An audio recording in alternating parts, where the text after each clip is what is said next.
What's up, everyone? This is SojuTalk, your weekly shot of K-pop. We're coming at you with a super spicy episode 267, and we're recording on January 29th, 2024. I'm Doug. Joining me today, we got Warren. Hey, what's up, everybody?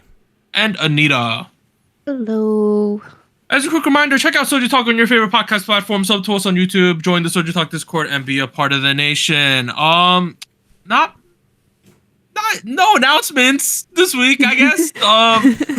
You don't always need one. It's all right. State of the Nation, we're just going to have a standard State of the Nation, talk about what we've been doing, so nothing too K-pop related. But in terms of the music, the big new releases this week, we got three kind of big ones, to be fair. Oh, boy.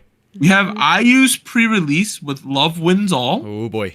We have the VCHA or VCHA debut with Girls of the Year. Previously, everything else was pre-releases. This is the actual debut, guys. The real one. And then we have G-Idol's long-awaited comeback with Super Lady. But let's start at the top. IU, Love Wins All, pre-release. She's from I-DLE via Kakao. Last three songs she released, Strawberry Moon, Lilac, and Celebrity. That was like 2021 or something. She released most of those. Really? So it's been a hot second. Yeah. Man, it's been a minute. It's been a while. Yeah. But IU has fully committed to being singer IU in 2024. Clearly, with the album coming out, with the world tour she's gonna go on. Yeah. This is a singing year for her. Hard to discuss this song, right? Like, you know, like this is some high level shit here, guys. Like, I don't know. This is like a whole package. There's literally a movie music video this time with V. We could talk about visuals, songs. Dude, there's so much to talk about. Yeah, like we got a lot to unpack today. Yeah. Well, no, I don't want to say it's hard to talk about. Hard to evaluate for me. Okay. You know? Yeah. Okay. It's just like on a different plane of existence. Okay, why don't we think about it like this? This isn't like your standard bubblegum disco K-pop song. This is ballad. No. This is a straight ballad. It's a straight ballad. And in my opinion, being someone who has heard a lot of ballads, I'm like, this is a good fucking ballad. This is a banger of a ballad. This is, I don't know, is there like a word for good ballads? It's a good ballad. It's just good. You gonna tell me this is bad? No, the singing's good, of No. course. We know she's a good singer. One thing I would say with IU and singing is that, like, back in the day, early in her career, she would sometimes rest on the fact, like, I could hit this crazy note right here, right? But I think she knows herself as an artist now. She sings songs that are extremely appropriate for her range. Which, you know the phrase "know thyself." IU knows thyself in terms of being a singer, right? And so she always just exemplifies what she's good at, and she does that here as well. It's like, okay, so if I think about a good ballad song, it's gotta have two things. One, it's gotta be really emotional. It's gotta, like, ballad is a genre where it's all about how much you carry the emotion. And the other hand of it is the fact that it is kind of a played out genre, and the question comes down to how creative can you be. I think she nails both of those really, really hard, while being, yes, like incredible as a vocalist. The lyrics are beautiful, and she wrote it herself. It goes hand in hand with the video. The production's perfect. It's like there is a cadence and a rhythm and a great pacing to the song, and just around when you're like about to get bored of the pattern of the song, it takes a shift and goes on a whole different melody with a different progression, while staying true to like the ballad cliches by going up a key and near the, like, it's stuff like that. It's just a really well fucking written song. Like that, I'm like, it's just. What would you describe as the theming of the song? Like, what is she trying to convey here? Good. Sorry. Just What is she trying to convey? Good. I mean, I think the message is pretty clear, right? Song says love wins all. Everything about it. Okay, so my most. The line that stood out to me most was where she says, in the earlier parts of the song, she says 나의 이 가난한 상상력으로는 떠올릴 수 없는 곳으로, which means to a place where my poor imagination cannot even dare to think of. And poor as in like not enough money, poor, like empty bank account kind of poor. So she's clear.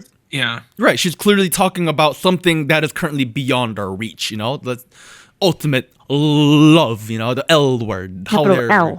It kind of feels like you took the idea of wedding vows and squeezed it into the concept of a song. You know what I mean? Yeah. That's how it's Well, feeling. yeah, It's like that's for also better or in- for worse, for good or for bad, in the sickness and visuals. health, all that stuff, right? So it kind of feels like they're really getting at here. Like, and you know, there is like a fake wedding in this music video too. So Yes. Yeah. kind of fits. I kind of wouldn't be surprised if people start picking this up to be like their like wedding song. You know how like in Korean weddings, That's a yeah, smart move. for You sure. can dominate that market. It's a smart move. 100%. 100%. Like this is definitely one of those vibes, and like I think there's a cultural, societal context to this as well, and that's kind of like even more portrayed explicitly in the video. Where like if you think about Korean society right now, and you know what people talk about on the internet, you're like you know people that are always angry on the internet for various different kind of reasons, whether that be you know social issues or just people shitting on each other in the comment sections. And I feel like this kind of comes into takes that into context as well. If you think about all the stuff that they released on the side with like the little letter that she wrote to the audience, and the music video director had like a breakdown of the metaphor, which we can get into later. But I don't know. The lyrics are very beautiful. It's very creative. It's very relatable. It's very clear to the point. It's just really well written. It's emotional. If you're not crying while you're listening to this, I'm gonna judge you. I'm judging both of you. You told me you guys didn't cry. awful human beings. Bro, I watched this right when I woke up at 8 a.m. I ain't gonna cry the second I wake up. That's just starting the day wrong. You are not in the right mind place then for the song. You know, you just gotta. I was not ready for this. Whatever it was, dude. It was not ready. No, I definitely feel like the acting for sure It was good. The From youngies both of were them. good. was great. I feel like it was very interesting to have this type of music video where we're not doing any sort of dance sequence, we're not doing any sort of lip syncing. The song is just purely narrating a story, right? And I thought that was really nice. I think the message is conveyed very well. Maybe for me, the emotional aspect would have been more effective if there was more context. I know that we were kind of thrown into the middle of this plot from the beginning, like they're running away from something. No, We don't really know what's going on. What? But In we're 2024, in 2024, I think movies shouldn't spoon feed you all the context. That's one of my takes. No, dude, it basically spoon fed you the context with the video. I know spoon feed. No, but like, what I mean by that is like, there's this evil cube. What does this evil cube want? Why is it doing this? Things like that. Like, I don't want to know. Yeah, like It's evil. It's bad. You know, we gotta die if the cube finds us. you don't need to know like that. Yeah, I like that kind of shit just being ambiguous. big bad these cube. days. not saying Yeah. I'm saying Entertainment. it's not necessary for the audience to know that. I was just saying for me at least, I'm not saying that for everybody. For me, the emotional investment on the characters would have been greater if there was more time, you know, to know like who are these characters, who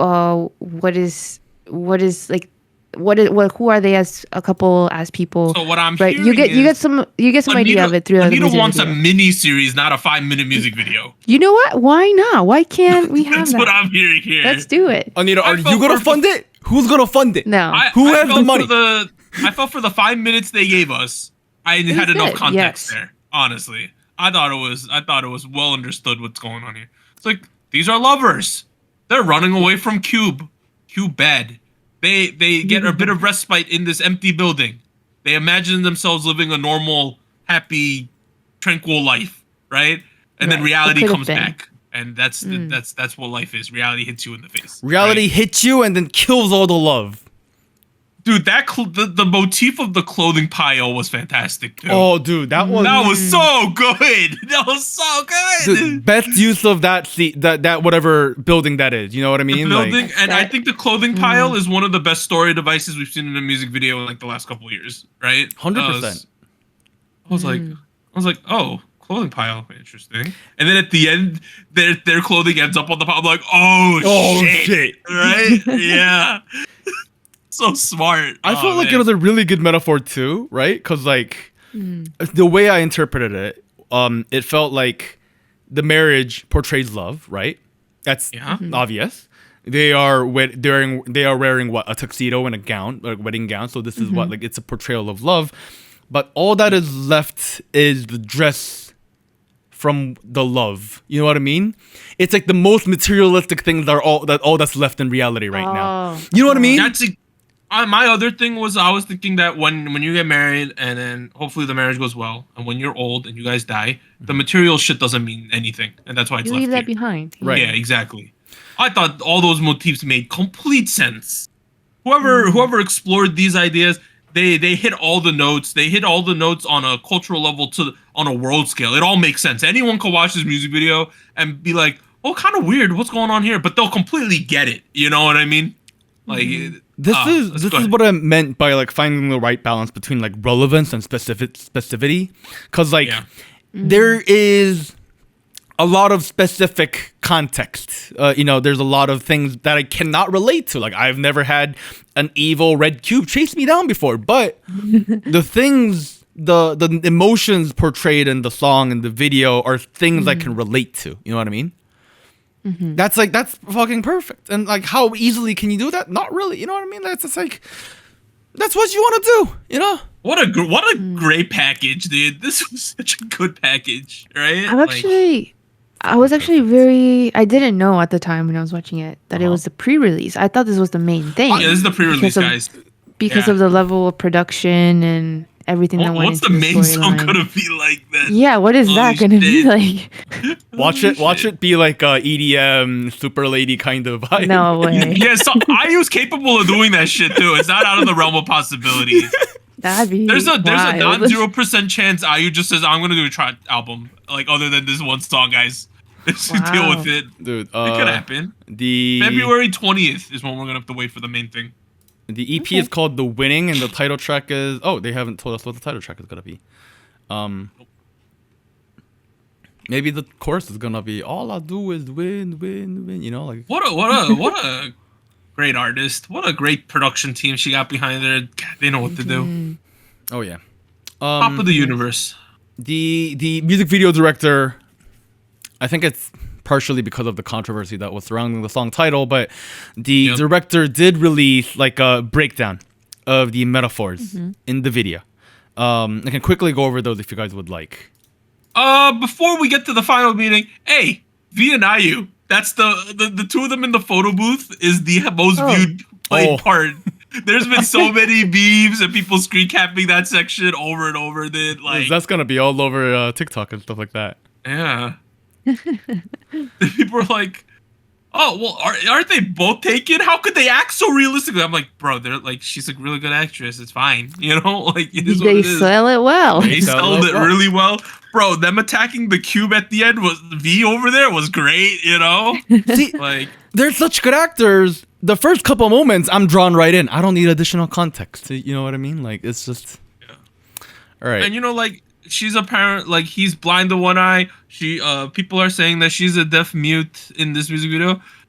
Hey, it all was kind of interesting in general, right? I don't, like, you didn't even have to tell me why. It just ended up at the end, and then the fact that she covers his one good eye at the end, I was like, well, at the beginning, I didn't know that he was blind in one eye, so my dumbass was like, well, he could still see out the other eye, asshole. But once I figured out that he was blind in one eye, I was like, oh, that makes complete sense. Yeah. But yeah, go into the thing about the director art. The metaphors. Okay. Symbolism. I mean, I'm not gonna go through everything because it's a pretty long article, and you'll find it online if you'd like. Let's talk about the square, right? The square, obviously, the fucking square, but it's also meant to be discrimination and a sign of hate towards people with differences. Really? Okay. Oh, okay. Okay. Wow, I didn't get that from that, but okay. Wedding dress and tuxedo represents love. That's why they get married all of a sudden. Yeah. That is the most, this the biggest thing love can do. You get fucking married. I thought that the cube was just representing finality.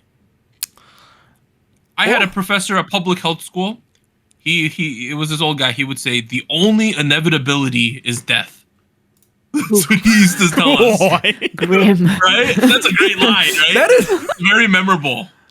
Yeah. I mean, I don't think you're too far off from that, right? Because like if you think about Yeah, reality yeah. right now, you know, Yeah. maybe we need more love and No, reality. but when he said that, I was like, that is the most truthful statement anyone's ever told me in my life. Right? I was like, that's facts. You're gonna die one day. Get ready. Yeah, it's true. It's true. Okay, the camcorder. They got a little camera, right? It essentially represents a pink tinted lens, where if you look at things through the lens of love, Okay. it's fucking greater. You know what I mean? Yep. Everything's good. Everything's great. And I accidentally deleted the article. I was saying that, so can be. Wow. I think that's pretty much the major points, though. Everything else. Yeah, I those think are the was, main things. Yeah. yeah. I also liked how when there was one scene where there was a crack in the wall, and we got a camera shot outside, and there's like hundreds of cubes out there killing people. Oh, that was kind of scary, to be honest. Can we set That all really- of IU's upcoming music videos in the cube world? Like, Oh, yeah, that would be interesting. It'd be interesting if they explored this further.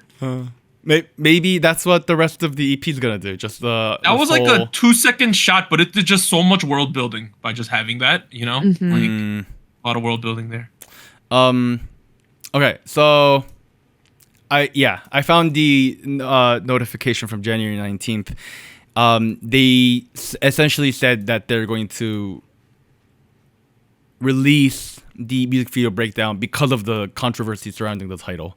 Yeah, let's talk about that for like a little bit. So originally the title was Love Wins, right? Which is a very meaningful and important phrase in the LGBTQ plus community, right? Right. And IU's been a big supporter of that community anyway. So when people started to complain, she was like, "Oh shit, better change it," you know. So I don't think we can rag her too much for the initial title. And it was changed, so I feel like it still makes sense. Yeah. And in all honesty, I don't think I've heard that phrase being used as often in Korean society. Like, Fair. I kind of assumed it was mostly in English because that's where I've seen it in that context. right. I But mean, I'm not sure. I mean, English is a universal language, so I mean, I guess that's the counter argument there. But Hey, this was good. That was good. I know we're biased because we like IU. Everyone likes IU. That was good. I'm gonna try to get some tickets to this thing, the concert. There's no way I'm gonna get them. I'm very doubtful. Hey, Time. you can try though. Like, if there's BTS, a will, there's a way. Yeah. BTS, I was like, there's like 60,000 tickets. I think I could get something. That was my vibes then. This Prudential Center with like 18K. I'm like, I don't know. It's gonna be a battle. But we'll see what happens.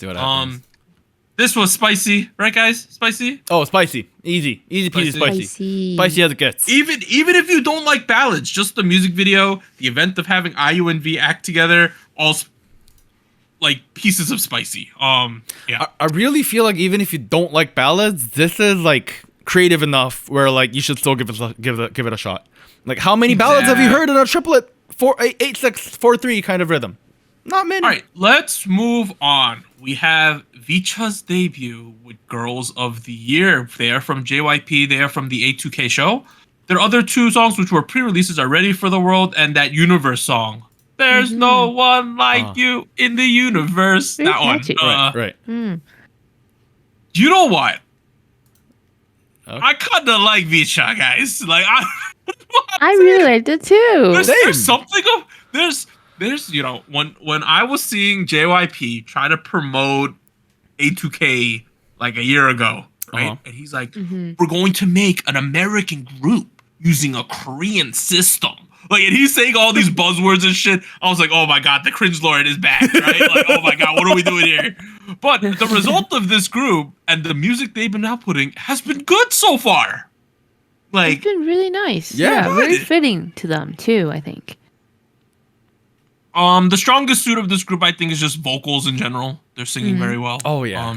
They're very strong vocally, and the songs have been pleasant up until this point. Ooh, pleasant. I don't have too much to criticize. I like the group. The only thing I criticize is maybe some of the members are really young in this group, but that's an ongoing thing. There's no fixing that. Yeah, that's not Can't really change that. It's not really an yeah. A2K. That's not really a VCHA specific thing. Yeah, it's true. Yeah, song's pretty cute. It's like a little, you know what? If you think about K-pop type songs, this is the kind of song I think of. And I don't think that's a bad thing, because if I think about most groups, they need something to set themselves apart from the rest of the industry. But I think because of the background of VCHA and who they are, they're already kind of differentiated. You know what I mean? Like, how many K-pop groups have Latina people in it? You know, like, I can't name any. So, in that aspect, I don't hate what they're doing, and in fact, I kind of dig it, especially because they do a really good job of it as well. It's like it's nice bubblegum teen house. They threw a little bit of drill in there, and that was really cool too. I bet you didn't even notice the drill, you know? Yeah, Drill in this? There's drill. It's not overpowering. No, it's a very appropriate use of the trends that are like popping off in K-pop. Like it's, second verse. Go listen to the part right after the chorus. It's drill right there. I think Camilla is really good as well. Just want to point that out. Oh yeah. I thought she's eating up the song. She has a bit of that it quality, you know. When I was watching, I was like, wow, I can see this girl doing a solo thing down the road. This is good. I don't know. It's very light. It's very fun. It's kind of what got me into K-pop back in the day. Just like simple, fun songs. Don't kind of think too much. Everyone looks like they're having fun. They're singing well. It's good. You know, the package is very neat with this. And I'm happy that, you know, sometimes when you have a non-producer Boys Planet Girls Planet show, like some of the groups just like instantly nugu. No one gives a flying F, right? Even though they made a group. This song, I'm happy that JYP is investing the money. They're promoting them. They're gonna let them open for twice in the Las Vegas concert. Things are looking up, and the prospects are very bright for them, I would say. I also like the messaging of the video as well, right? Like there's this one scene near the end where like Camila is like in the audience. Right. She was practicing, then she gets lost and she's in the audience, and then she looks up and it's her on stage. Yeah. It's like, that was you know? a cool that was the best scene I thought. Yeah, no, that was a really good scene. I found, no, I was thinking about this, right? Because when I think of their last couple songs, Universe, YO Universe, right? Ready for the World. And now this, Girls of the Year. They've had this trend where, like, that's their story, right? Of, like, they're making it after working so hard, like, you know, confidence, like, putting themselves out there. Like, I feel like that's the general message for these songs. And I think it's quite fitting for them, right? As a group, for their age, for how they were formed. So I think it's very smart to capitalize on this moment, right? Because down the line, you can change up the concepts, but right now, this is new for them. So I like that they're paying attention to that. I think it's very fitting, very wholesome. I feel like I enjoy watching them having fun. So I like it. Same. It's like I feel like the group is right now, they're targeting a bit of a younger audience, which makes sense business-wise as well. And the song-wise as well, I feel like it's really fitting. Like it's it's fun. It's not overwhelming. It's not stupidly over the top. At the same time, if I'm a struggling teenager, this is the kind of message I would have appreciated, because I was a sad little boy and I was not having fun listening to sad little songs. This kind of song feels like Disney X K-pop. You know, like I don't know how to put it. I mean, yeah, it's got a Disney vibe to about it. that. Yeah, right. It definitely has a Disney vibe. Yeah. Yeah. But like that's the kind of vibe that sells. Works. Yeah. I wonder how this is going to be received in the West though, because that's the market they're going for, right? Like 100%. VCHA's not based to be like weird. We're singing English, but we're in Asia type like XG version like way, right? It's meant to be like we made this group so we could train these kids like K-pop, but we want to do it in America, right? That's the vibe. Right. I wonder how that's going to be received, because this is like maybe even too bubblegummy, where people are like, who's going to like this other than like 12-year-olds, right? I think that's the risk they run. But the market, I feel like, is there, because Yeah. this song is trying to do what a lot of pop songs do in that era, where like it's not going for in all honesty, it's not going for people like Doug, Anita, and Warren. It's going for the general audience that sits between. It's going for the audience that listens to Disney Channel, watches Disney Channel, that kind of thing. You know what I mean? Like, Oh, really? that's what I feel like. I don't think it's going for K-pop fans that are teenagers. That is included. That is a baseline. That is like the That's foundation. what I was thinking. Right. Because that's where you were most likely going to be exposed, right? Right. Like, that's the audience that might be paying attention. But I think like if they were gonna do that, they're gonna play harder into the K-pop cliches and things that are Right. specific about K-pop, and they're doing that. But at the same time, I feel like it's general public friendly enough as a Westerner, kind of similar to how Dynamite was doing things. Well, over here. maybe their business plan is we catch the fans when they're like preteens, get them interested in Oh. VCHA, and then they see, hey, this is on this JYP Entertainment channel. What else is on this channel? And then it goes from there. Maybe they want them to be the gateway drug group. That's the YG SM business model since the early 2010s. It might be, right? Yeah, Like, no, that's a part of it. I think. For the U.S. market. Yeah. For the U.S. market to get more people interested, they're like, oh, this isn't really K-pop as what I think of it in my head. And then they go from there and they're like, yo, this Twice song, who are these people, right? Like, maybe that's what they're trying to do. Who knows? But overall, the fact that we're saying all these positive things, I don't have too many complaints about this. You know, I just think maybe it's a It's fun. little too like basic in terms of how just overwhelmingly bubblegummy and positive it is. But other than that, you know, Even that though, like I feel like it's fine because like if you think about VCHA, you already have like, oh, VCHA's different from the other folks because of XYZ. The song doesn't. It would have been nice if the song did that, but I feel like they don't need to. Yeah, I'm very excited for them. I Yeah. think that they're definitely going in the right direction. I think that this was an improvement over Universe and Ready for the World. Overall, for me, like Spicy. almost a spicy song because I can listen to this all day. This one, It's really you know what, I'll catchy. put I it in love the spicy. chorus. I'll put it in spicy. There you go. Spicy. Like I could play this all day. This type of music, no problem. Yes. Yes. Wow. We all agree. There we go. All right. Let's Wow. go to the final song. G-I-DLE, Super Lady. They are from Cube. Last week, the pre-release Wife. Then they got I Want That and I Do. I don't even think I cut that off, but whatever. G-I-DLE is here. Wow, what a song they came out with this time, guys. Super lady. um. Where'd you start? Wait, the last 3 songs don't include Queen Card and Allergy? What's I Want That in? They did 2 things in English in 2023. Oh, right, Yeah, you're yeah. right. You're right. Never mind. Oh, Heat isn't there as well. Yes. That's I Do. Okay, Okay. never mind. Okay. Oh, actually, I'll mention this in the news. I had something to do about IU and charting, but I'll just throw it in the news section now. Okay. All right. G-I-DLE, Super Lady. You know, our this podcast relationship with G-I-DLE is interesting. At the same time, I think a lot of our discussion about G-I-DLE has been received pretty well by the listeners. No one's been very angry that we find some of the stuff out there or anything like that, right? As far as I could tell. You're welcome to disagree with us. Just just don't shit on Civil me. about it.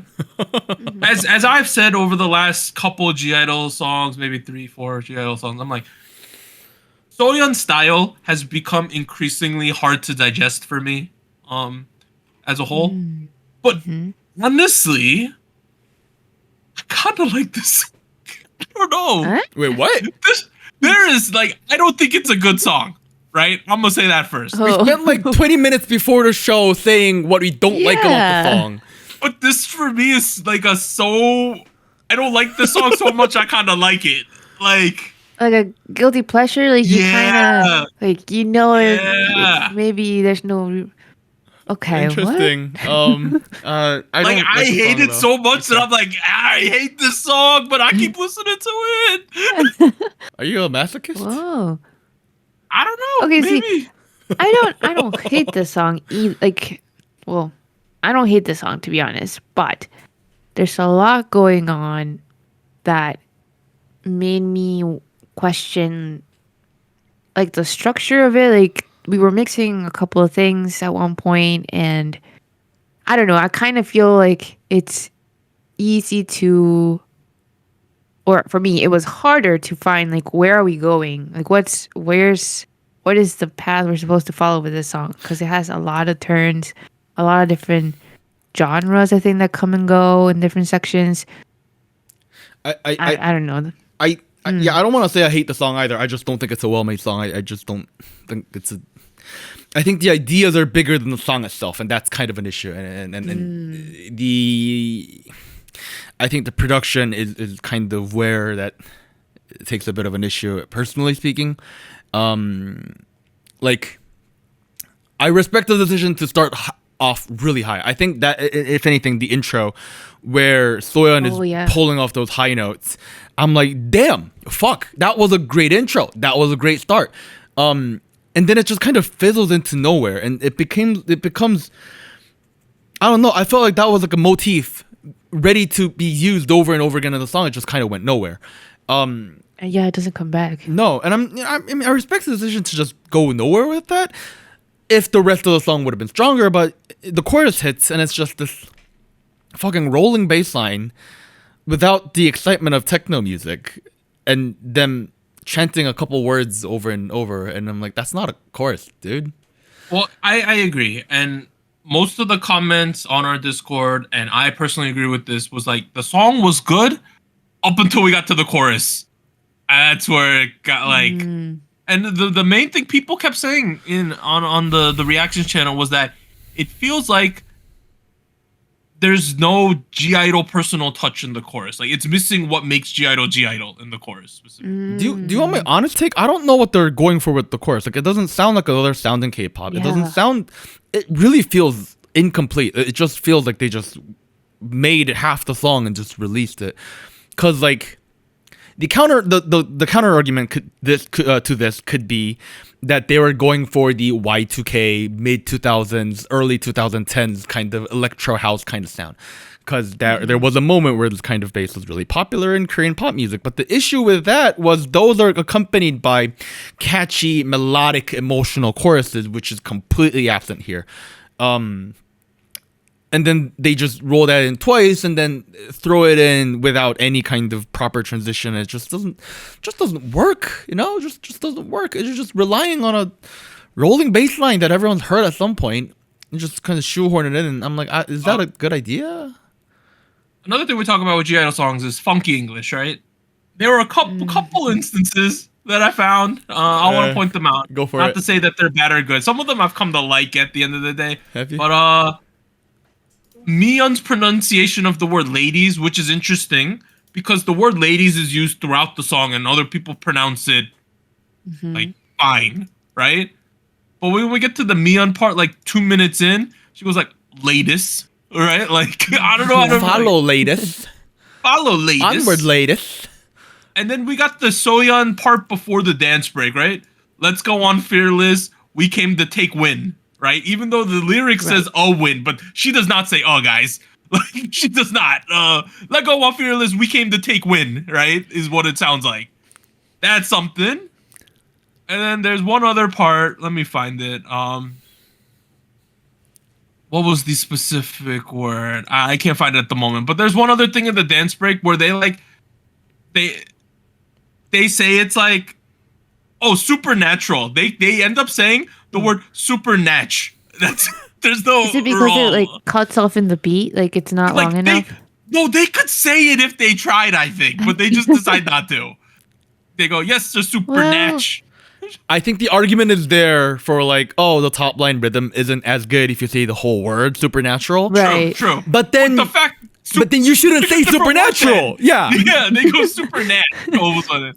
Another thing I want to point out, which people are referencing online, I've seen, is that there are 5 aespa and Le Seraphim references in this song. Where? They use the word savage, they use baddie, and they use fearless throughout this song. Right. Okay, I heard the baddie. I haven't seen the other two. Maybe I wasn't paying attention enough. I didn't catch the savage part, but I heard the baddie part. I heard the fearless part as well, actually. Yeah. Where's savage part's pretty obvious, specifically because in the subtitles they put a capital S on savage. They did capitalize the baddie as well, but they didn't capitalize fearless. But, you know, if you say the word fearless, you're clearly referencing Le Seraphim. If you've already capitalized Savage Right. and Baddie, you're clearly meaning Le Seraphim, I think, at this point. Well, Okay. I mean, but also like in the context of the song, right? We're talking about super ladies, right? I'm guessing we're saying Yeah, it feels like a shout connection out. to other like strong girl groups, I guess. Right. Yep. It That feels makes like a shout sense. out. It feels like a shout out. Mm. It's like, yeah. I It's feel like a other groups should war shout call. out their peers more. I think it's more fun when the That'd be K-pop world is cool. smaller. How did Not we to feel? start beef, just How for did fun. we just to be, feel like- about the yeah. YG dance break at the end of this song, I guys? don't like it. Okay, I thought they did it better than most YG dance breaks of late, though. Okay, I'll give you that. I'll give you that. Right? That was my vibe. I mean, to be honest, when it started, I thought like, do I consider this like a YG dance break? I thought it was. Because it wasn't like necessarily like a festival like end of the party type thing. It felt more like a drop that you hear at the club. Okay, on okay. the nightclub, right? Here's my take on it, right? Like it begins with like a fucking big room kind of Dutch house, Right. Melbourne house kind of vibe where it's like the electro house thing that was popular back in 2010. And then it goes into the top line where they start singing again and it's like, "Oh, this sounds like a YG Everglow thing." You know what I mean? Like it's People were feeling Everglow throughout this as well. Yeah. Right. Right. And I don't want to say it, but like we kind of moved on from that as K-pop. So like in the context of this song with everything else around it, I'm interpreting that part as a callback to 2010, 2009, that kind of era of music. It just gives YG, because YG never moved on from a certain year of music. So I think I find it a lot more palatable here because there's a clear. Yeah, It's a very meta song. It's very clearly. A lot of people are saying it's giving a lot of second generation in the aesthetics of the song music video. Although the song itself doesn't feel very second gen y. You know what I mean? Other than the outro part, you know what I mean? Like having all us three, we've been through that era where we've heard Tiara, Brown-Eyed Girls, Kara, Tiara, 4 Minute, After School. We've seen groups that would have done this kind of music. And yet, if I were to pick a specific group that kind of reminds me of them, I couldn't pick one. No, for me, this sounds the most like an Everglow song. That's the thing. It at the core of it, it has the vibe, the visual vibe of a second gen here and there, but the sound doesn't reflect that. And I feel like that's like a missed opportunity, you know? Like, if anything, the visuals of it also reminds me. You were saying this too, Doug, before you started recording. The visuals remind you of like second generation K-pop as well, but on the other hand, like Beyonce. There's clearly Beyonce and Lady Gaga things going on this one. I think a lot Very more pop Beyonce diva outfits. Yeah, I think a lot of Beyonce influence in this one. right. Like the bodysuits, things like that. Yeah. So I thought the music video was cool though. They spent a shit ton of money. They Very rented clearly. what seems like an arena. I don't know if it's CG, but it looks like an arena. Some of it They might have have been. A But, like, shit the ton of backup stage, dancers. Yeah. Yeah. There's many outfit changes. There's a lot of individual sets. They spent so much money. I like the scene in the video where like it's Woogie and Oogie, but like she's like in that Dalmatian fit, and then it goes Cruella dark. DeVille? Yeah. Right. And then it goes dark, and it's her in the other outfit. I'm like, oh, look at that. That was a good transition. It's very simple. I like that. So visual wise, I'm not complaining because it was a really cool video to look at. I think every member killed it at every moment. I kind of like this song, guys. Like I just shut off my brain, and it's fun. Wow. I'm not taking okay. it. I'm coming around to some of these G-Idol songs, not because I think these are like production masterpieces, but because I think it's a fun time. And that's fair. You're allowed to Yeah, do that. K-pop should be fun. I'm having fun. Yeah, I might watch the video again, but I don't think the song is very fun. I'm sorry. I don't think I'd listen to this again. I think it's a mild for me. Back it up. What? Tingly. Sorry, I'm having a good time, dude. For me. like, and that might just be me like on massive G-Idol copium at this point, because we're like really far from what I really enjoyed about G-Idol back in the like some of their earlier releases. You've gone right? so far from where you began. You've you gone came so 360. Yeah, like Full honestly, circle. like in fact we had circle. and Han and even like Lion I really liked. Oh my God was good. Hua, like all these songs, Senorita, right? But like we're way out. We're like that's done. Even like Tomboy I thought was a lot of fun. Honestly, I feel like Tomboy, Nude, Allergy, Queen Card, even Wife, I'll take over this one. I really don't think I vibe with this one, sorry. That's fair. I'll put it in Tingly. Not my favorite G-Idol track, but I think it's a vibe. And yeah, that's your cue. I said tingly too. Oh, We didn't hear you. We didn't hear you. Yeah. Tingly. okay, cool. What about you? I also said it's mild. Oh, you did? I said Okay, it before you two, though. I don't know. Oh, Yeah. All right, other releases this week. So this is a song that did not make the voting, but people were very interested in it. It even got like 20 points on the voting, even though we were not going to cover it. Uju Sonyo Sora with her solo debut Without You. We had Monsta X I Am with Slowly featuring Haze. AT's Jungho released Everything. CIX released Lovers or Enemies.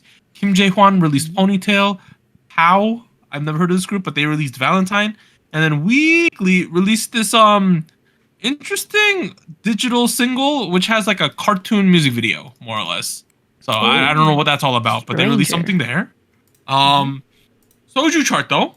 Last week, episode 266, NMIX's Dash entered the Hall of Spice with 3 crowns.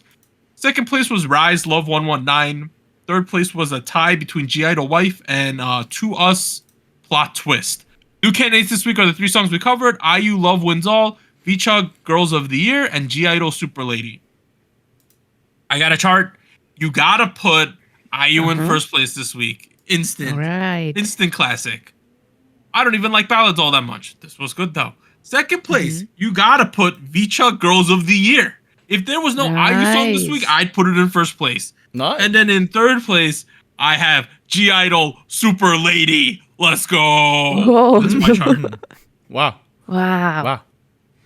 Okay, we were almost matching, Doug. Almost, matching? not quite. IU in first place for me as well. I'm still very surprised this is the pre-release. I thought it was like very high production value. The storyline was super detailed. The vocals, as always, amazing. So, first place. Second, I also had VCHA Girls of the Year. It's just really fun. I'm really liking the sound they have. Their concept so far, I think it's very fitting. So I'm enjoying it so far. Third place, went down a couple spots, but I still got Rise Love 119. Man, y'all really love that song. That's fine though. It's been a minute, but it's still good. Still listen to it. It is still Third good. place. I agree with you, Anita. It is also my third placer. In fact, There you go. I'll be straight to the point. You and I have the same chart today. No, we're friends. No, this we are week. friends. Wow. You know who else has the same chart? Gochu Gang has the same chart as you guys this week. We're all friends. We're all good friends here. Gochu Gang. The fourth place song Super Lady lost by 1 point. It lost by 1 point to Rise Love 119 that had 85 points. Oh. Second place was VCHA Girls of the Year with 99. And in first place was IU with 147. So big gap there. Oof. As a result, I have allergies. I'm about to sneeze. You know the feeling? Oh, it's not good. As a result, IU's Love Wins All picks up 2 crowns and is eligible for Hall of Spice next that's right. week. There you go. Finally, Okay. though, we're at show winners. Anita, hit us with them. Yes, we have 2 main winners this past week. We have NMIX with Dash. They won in Show Champion, M Countdown, Music Bank, and Inkigayo. Total of 4 wins for them. I was like trying not to sneeze. The point totals was Rise. I didn't even give the results.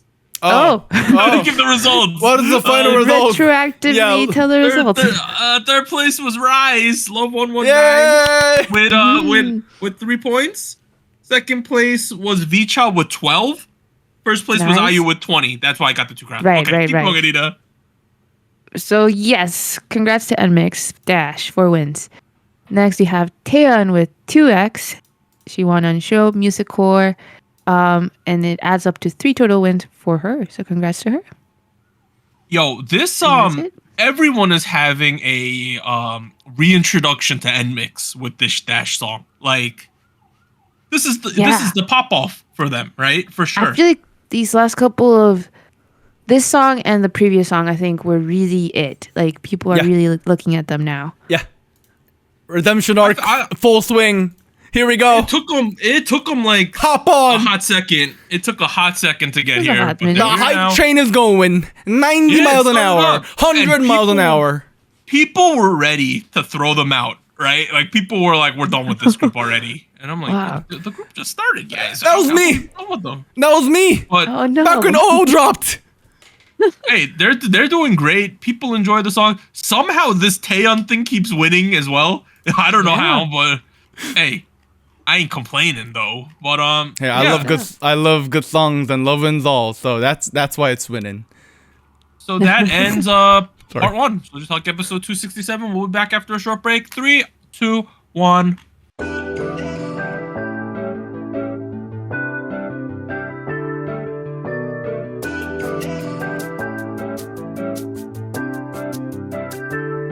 Hello, SojuTalk Nation. This is Anita here with a quick PSA. If you would like to support SojuTalk Kpop Podcast, please like, subscribe, or follow us on whatever platform you're using. And consider joining our Patreon at patreon.com/SojuTalk or donating to us at paypal.me/SojuTalk. On behalf of the crew and myself, thank you. Now back to our regularly scheduled episode.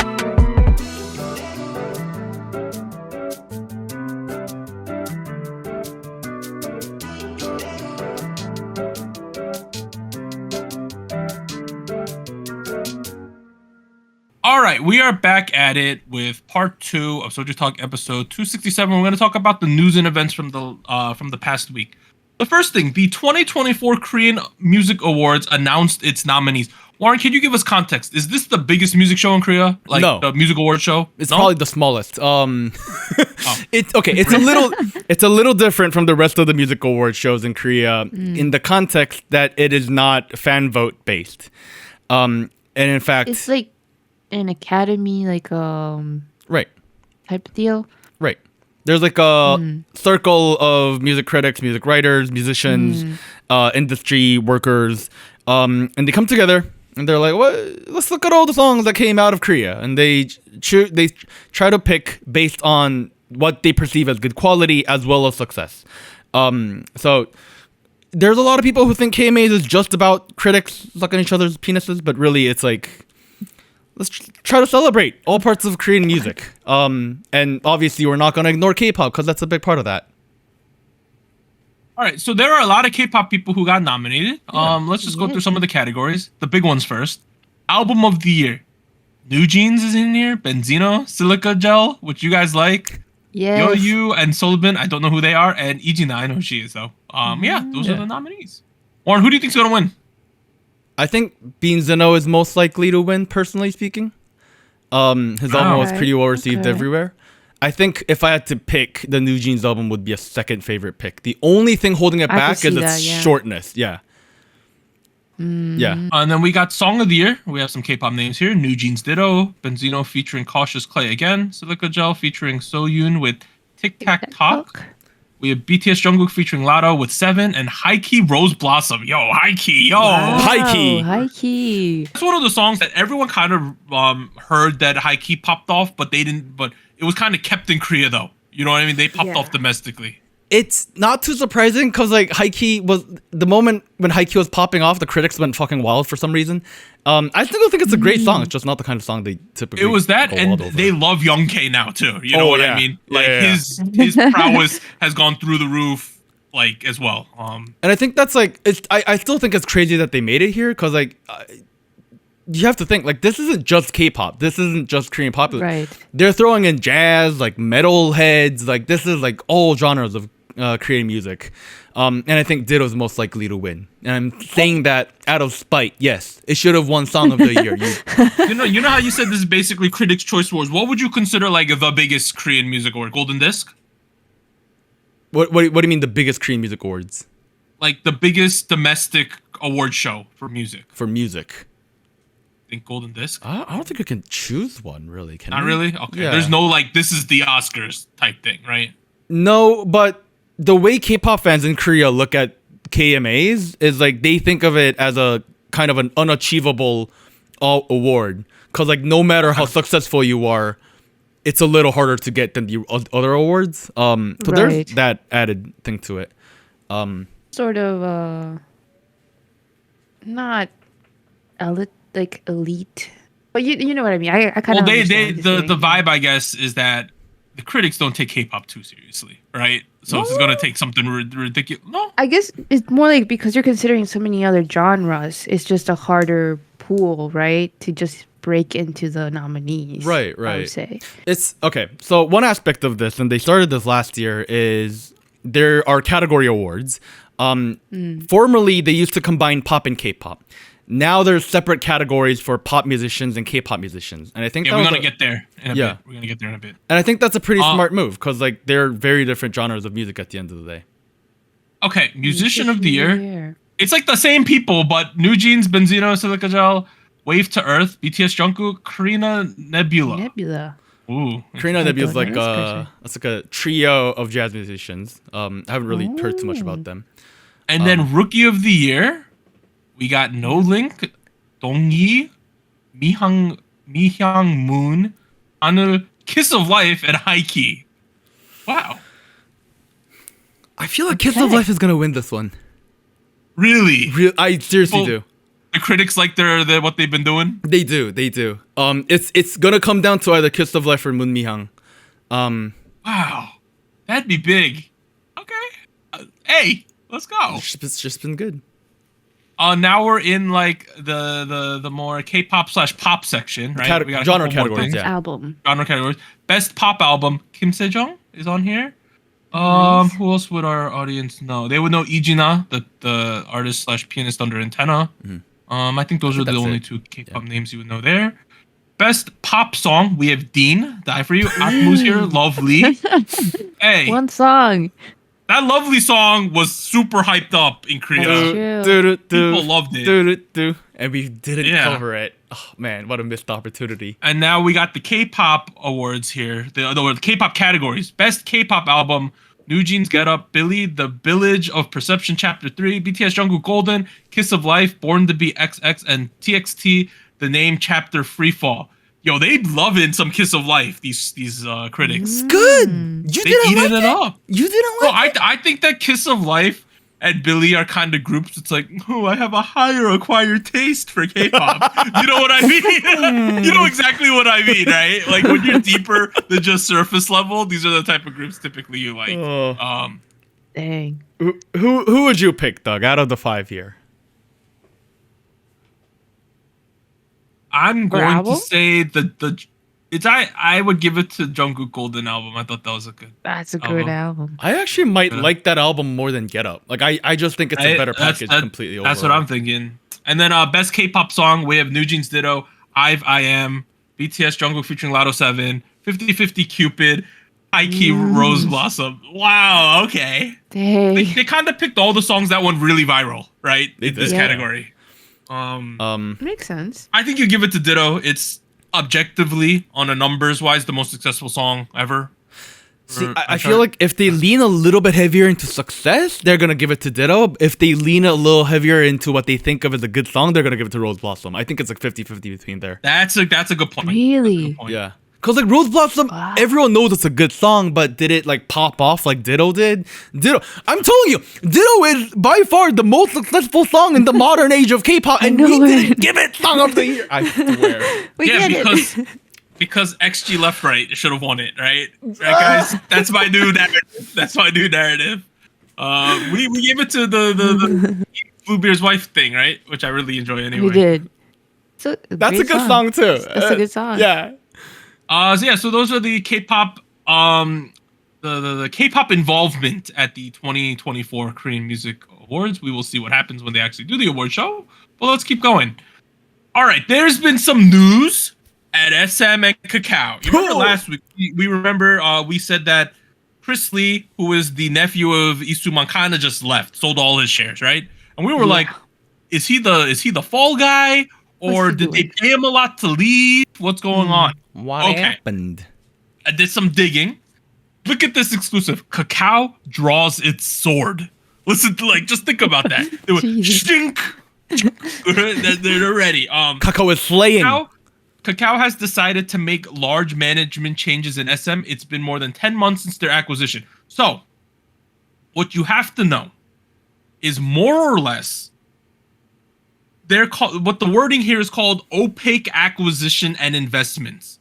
What that means is that Kakao did an internal investigation. They did an audit of what's going on at the company, right? Mm-hmm. And they found that some of the existing directors at Kakao at SM were making business deals without telling Kakao who now owns the company. Under the table deals. I don't know if it was under the table, but basically, the current management team partnered with the activist fund Aligned Partners to push out founder Isuman. We all remember this, right? This included the nephew of the former CEO, Chris Lee, right? Head of SMAR and the current CEO, right? So although they had touted advanced management and transparent governance, they were fired for having their own opaque management activities. They shot themselves in the foot when they made dubious investments in a close friend's private company without Kakao's consent. Well, why? After conducting an investigation into the current SM management, Kakao has said to have decided that SM cannot remain as it is. So they were making backroom deals with their friends' companies to give them money, more or less. Okay, that's... And they wanted to do... so Kakao ordered a forensic audit of key SM personnel by an independent law firm in order to figure out what's going on, right?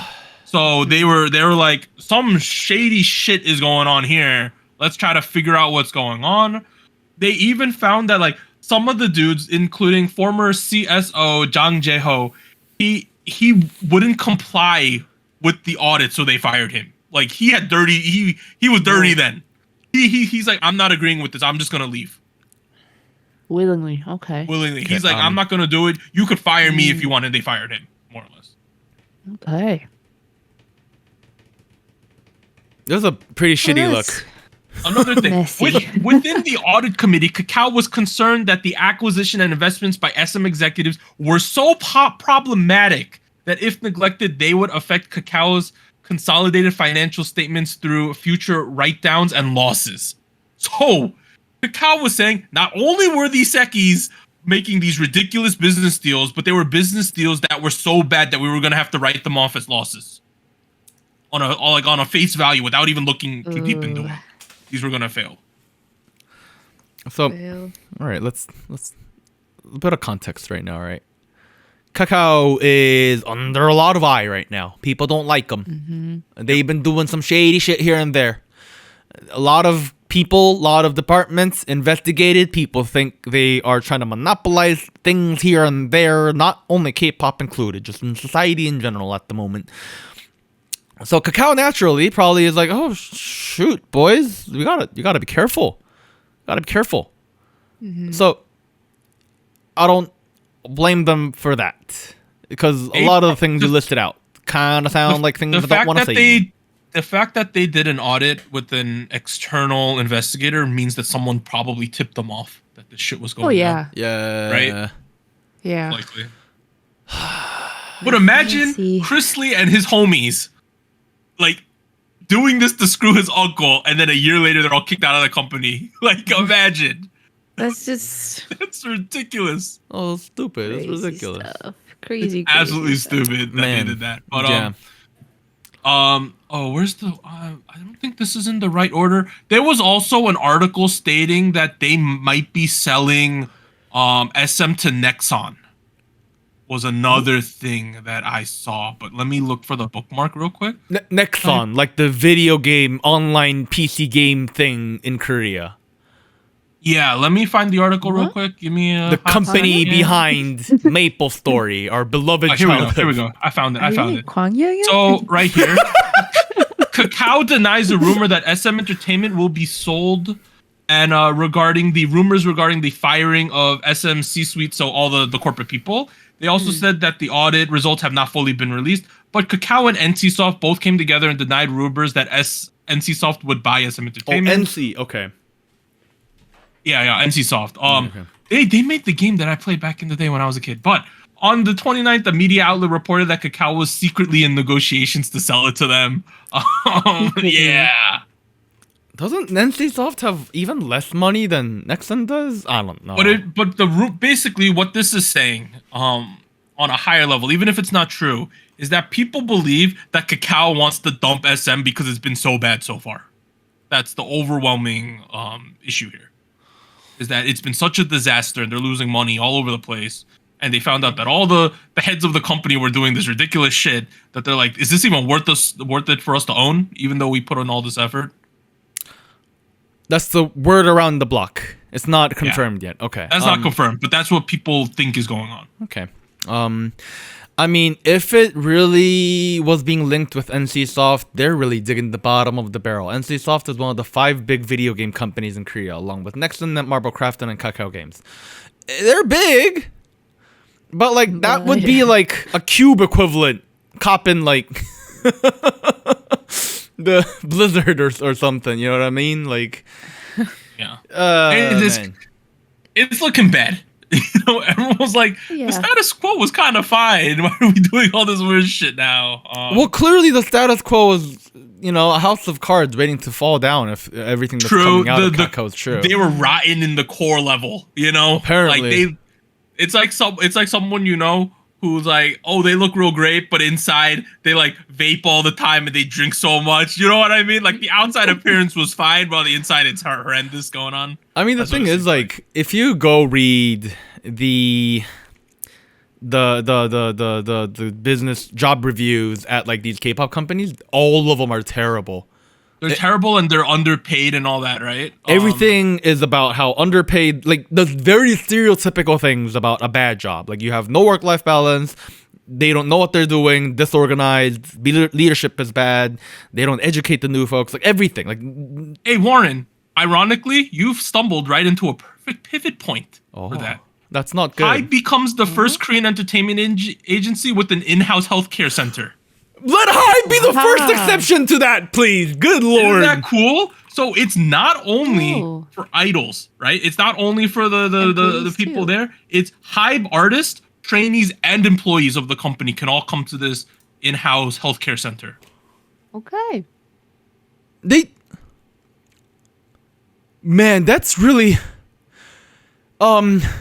So you know how they opened that giant building in Yongsan, right? The massive HYBE building. Yeah. The agency has already begun constructing and employing an in-house nurse to all offer health consultation and over-the-counter medicines starting in 2022. Now it has expanded the space, and they're gonna have doctors and nurses in there to help people out at this company. I hope they really do a good job of selling this to the employees, because most employees are not gonna want to go. Yeah, because if they find out like you have a problem, people are wondering about the HIPAA stuff. Where if they find out I'm sickly, would the company fire me?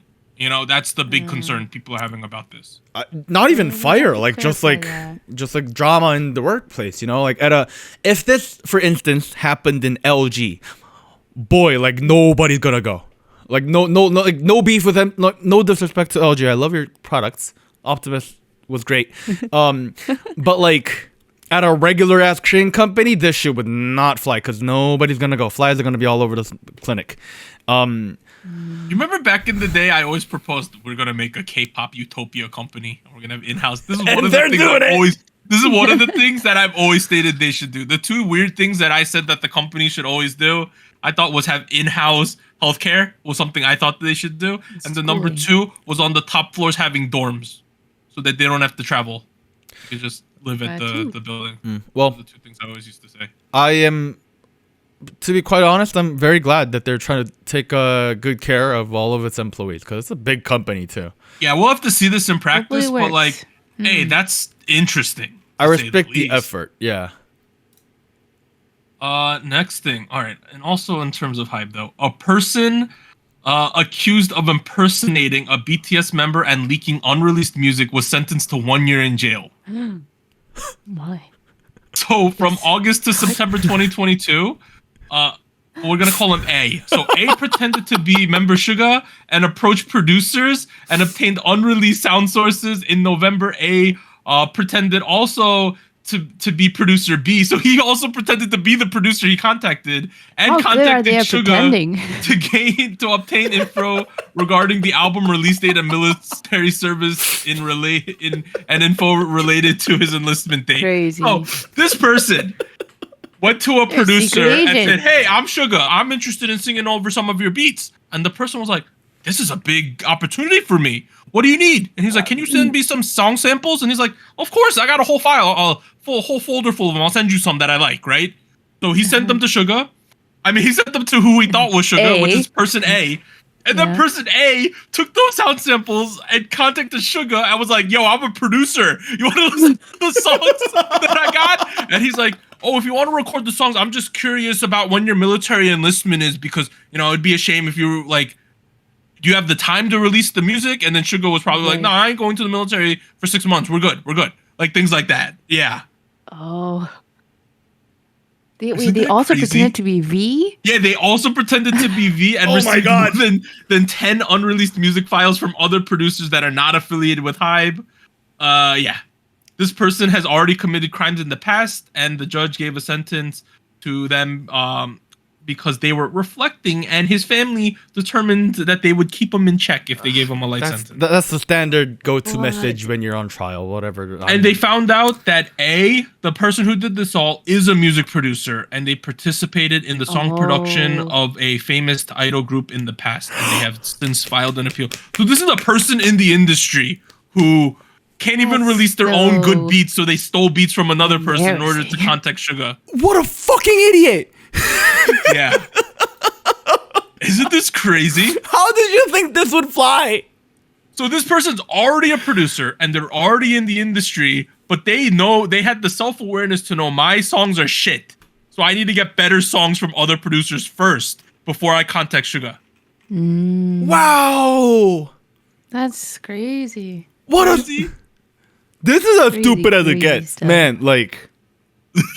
What is going on? This honestly feels like something I would like see in like How I Met Your Mother, and like Yeah. instead of Sugar, it's like a girl you're trying to flirt with, and like, you know what I mean? Like, This is like third degree catfishing. You're catfishing Yeah. multiple levels and you're pretending to be both sides of Multiple the people. conversation. yeah, like this is like a sitcom plot, not like Yeah. how did you think if you were a complete nobody and maybe like a saseng? Okay, but maybe That's what I thought. If you were like a what I thought 17-year-old they and you were were at first. seeing what you could get away with, Right. like I could get that, but no, this is a Yeah. well-connected person. you're a apparently. person in the industry. How did you think this would fly? Isn't that crazy? Dude, I don't So know. that People happened. are fucking idiots beyond my imagination sometimes, and this is one of those examples. So that happened. Wow. Other news, YG news. Baby Monster announces that Ion is returning, and they dropped their first comeback teasers for Stuck in the Middle. So she back. Welcome back. Okay. Welcome back. Hope So things are it really better. begs the question: Yeah. why did we debut them? We could have waited like 4 months, and she would have been back, and it would have made more sense. Who knows? Who knows? And people are still confused. Like, why did you debut the group with no promotions at all? It makes no Promotions, sense. Yeah. So if they don't do promotions on this second track, then I think we have a big problem here, right? Like something's up. Huge. I don't know what's going on then.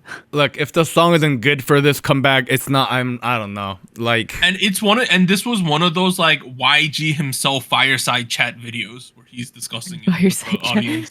yeah, why is he doing those? I don't understand. Why is he? I thought like, wasn't he blacklisted? Like, what I happened? thought. We decided we Black- don't like you. Why are you still on camp? Blacklisted him for like 1 year, and then he's already back in his normal position as if nothing happened, guys. It's like, we still don't like you, dude. Like I.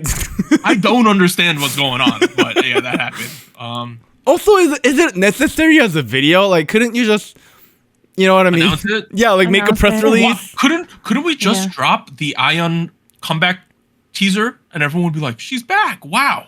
Cool. That'd be great. Or like have Yeah. Ihon on like a Weverse Live or some crap. I don't know. Like, That too. Yeah, so that happened. but no, Mr. Young had to tell it to me. Oh, Apparently. you remember when Won Young and her peoples won the lawsuit against Sojang, right? Yeah. Yes. Other people are now suing or them. I don't know if they're a guy or girl. Oh. They're actual, but more people are suing them now. So Big Hit and KQ have filed criminal complaints against Sojang, but the investigations had stalled for over a year because the identity was not known. But now that there's actual legal proceedings, they know the identity, so they could further pursue them. The context here is that because YouTube is an American company, it takes a little bit more effort to get the American cops involved, and somehow Starship did it. So props to them. So Starship did it, and now that Starship did it, court records are public. So now they know the identity. So now everyone else is able to sue them. The floodgates are open. Yeah, The dam is down. It's a flood. they were an American. They were an To be American. done. What? They were an American, I guess, right? Because it's a. Oh no, you said YouTube is based in America. The company. Okay. Yeah, like you got to get information from YouTube to open up about who Sojang I is. wonder and- if it's. yeah. They're definitely a Korean national, right? One would think. Again, you can Google it for yourself, and you'll see her face, name, age, everything. Wait, Wow, really? It's all everything. public? I did not know this. People dug it out, man. Yeah. I said this last Wow. week. Yeah. I can, do you want me to send it to you? I'm not gonna do it on the show, dude. Like that's. I feel like that's. No, just of course a bad not. look. Yeah, but Okay, well, let's just put it this way: in America, if I Google it, it's not coming up. So it's probably in Korea. okay. Well, hey guys, if you guys wanna hear more about this person, maybe on a stream or Discord, I don't know. All right, so that's cool. Lawsuits, yay! Don't be an asshole on the internet. IU, perfect all kill, first one of the year with Love Wins Wow. All. Let me check at the moment how many perfect all kills she has. Let me go on iChart. We are up to 35. Oh boy, that's a big and number she's already. there. It's continuing right now. She has 220 points. Points don't mean anything, just relative. Second place is Taeyeon's 2x, 128. So she's like 100 points higher. So dominant, perfect all kill at the moment. All right. That's crazy. Next thing. This one is one that I wanted to bring up to Warren. Ministry of Culture, Sport, and Tourism has taken the stance that songs created through AI are not copyrightable, but one attorney has stated that the legality of AI-generated music/content may be the subject of many lawsuits going forward. Okay, there's a lot of things to take into context here, right? AI is a very broad term, legally speaking. When we think of AI right now, we're probably thinking about the AI generated Vocals? illustration approach to music, where a lot of AI tools listen to a lot of songs and pull out the ability to make synths, make voices, that kind of thing. That is certainly AI generated. But on the other hand, we've been using AI assisted mixing tools for like several years now. I would be surprised if there's not like 100,000s of songs out. My shit uses AI to like help mix it a little better.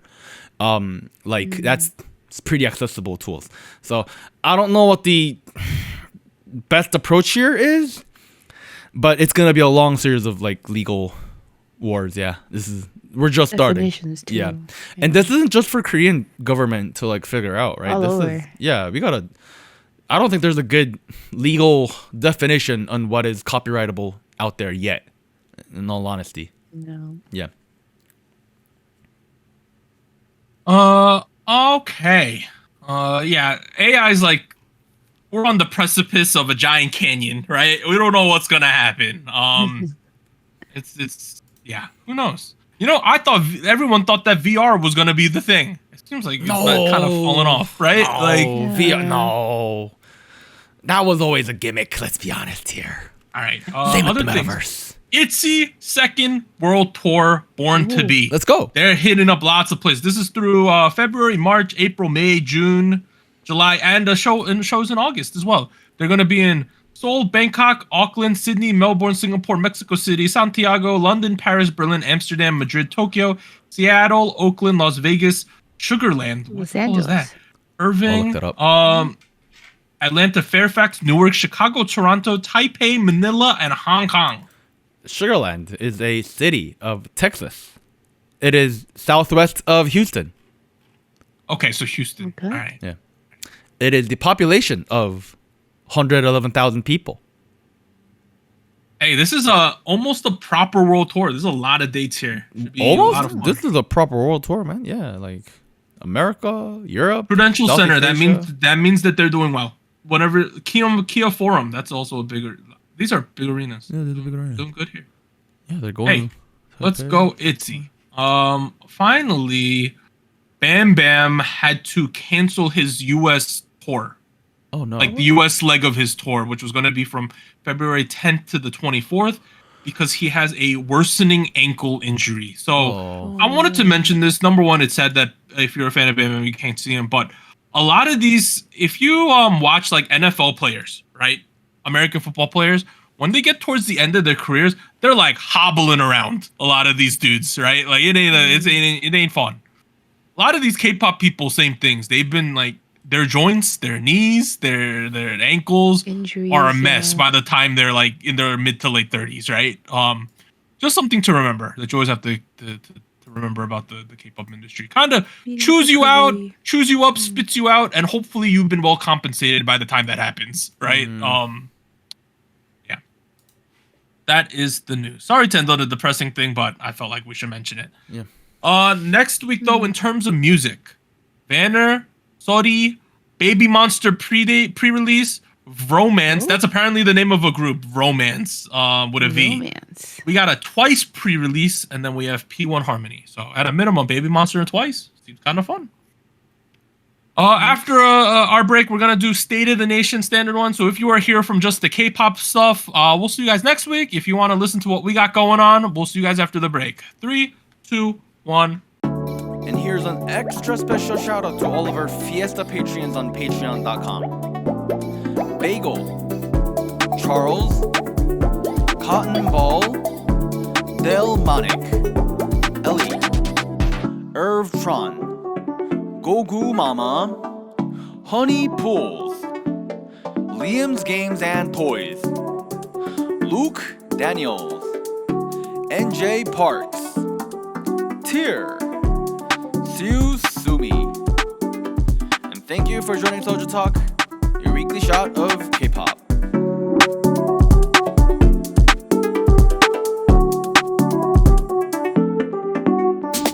And special thanks to our Discord server mods: Jacob, K-Music Everyday, Koala, Max, No Bias Nuda, Tuggles, and Wolf297.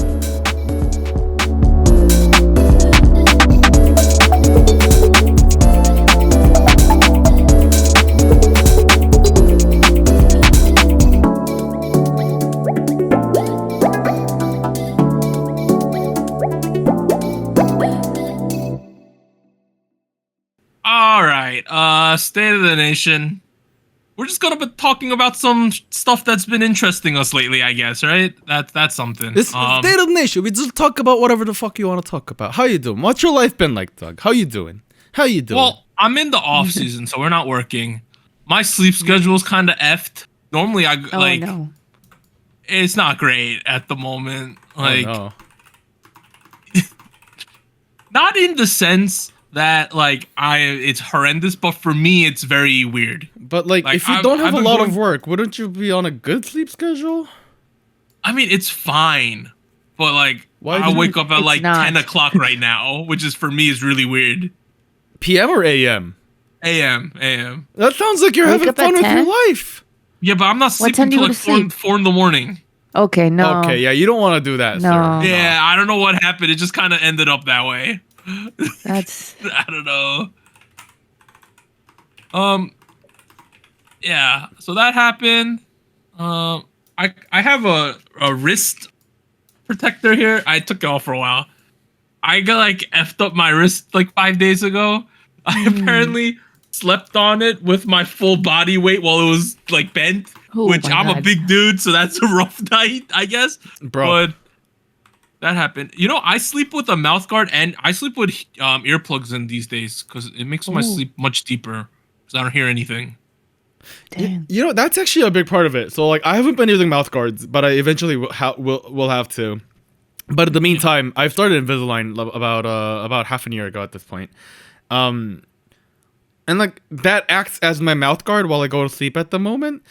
Yeah. And I definitely I can definitely tell my sleep quality has gone up. Like it's crazy how much. Go to your dentist and ask if you need one, because I used to grind my teeth. You know what I mean? Here's the thing. If you need a mouth guard, get it, but don't. The dentist is gonna overcharge you, right? You could just get it on Amazon for like $150. There's some generic Okay. ones. Yeah. No. I actually disagree with that because I tried the generic ones and the quality of it is very, very different. No.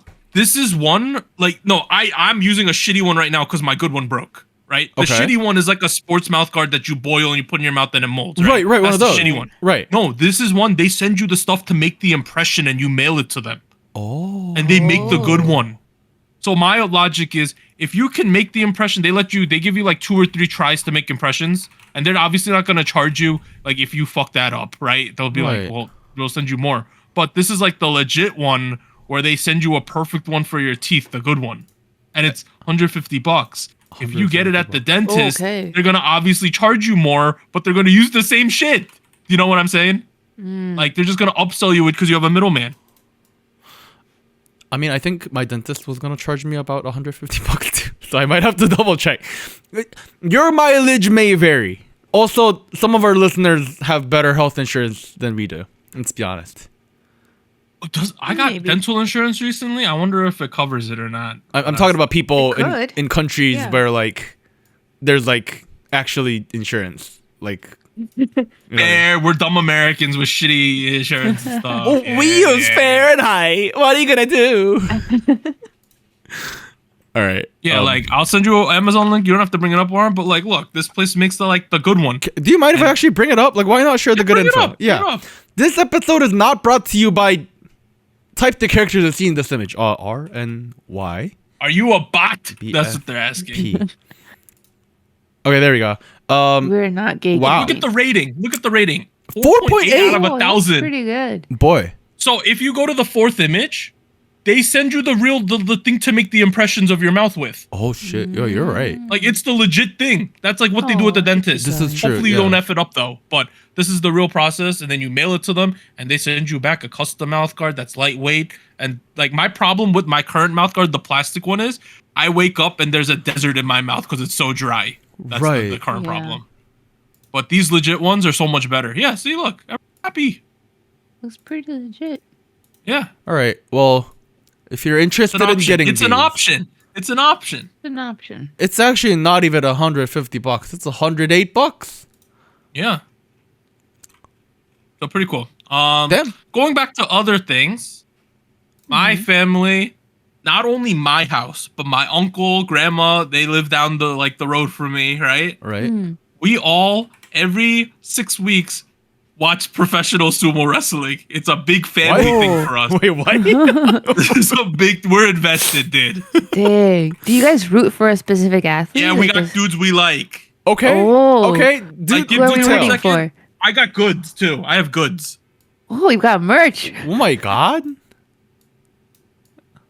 I feel like sumo as a sport is just so intense.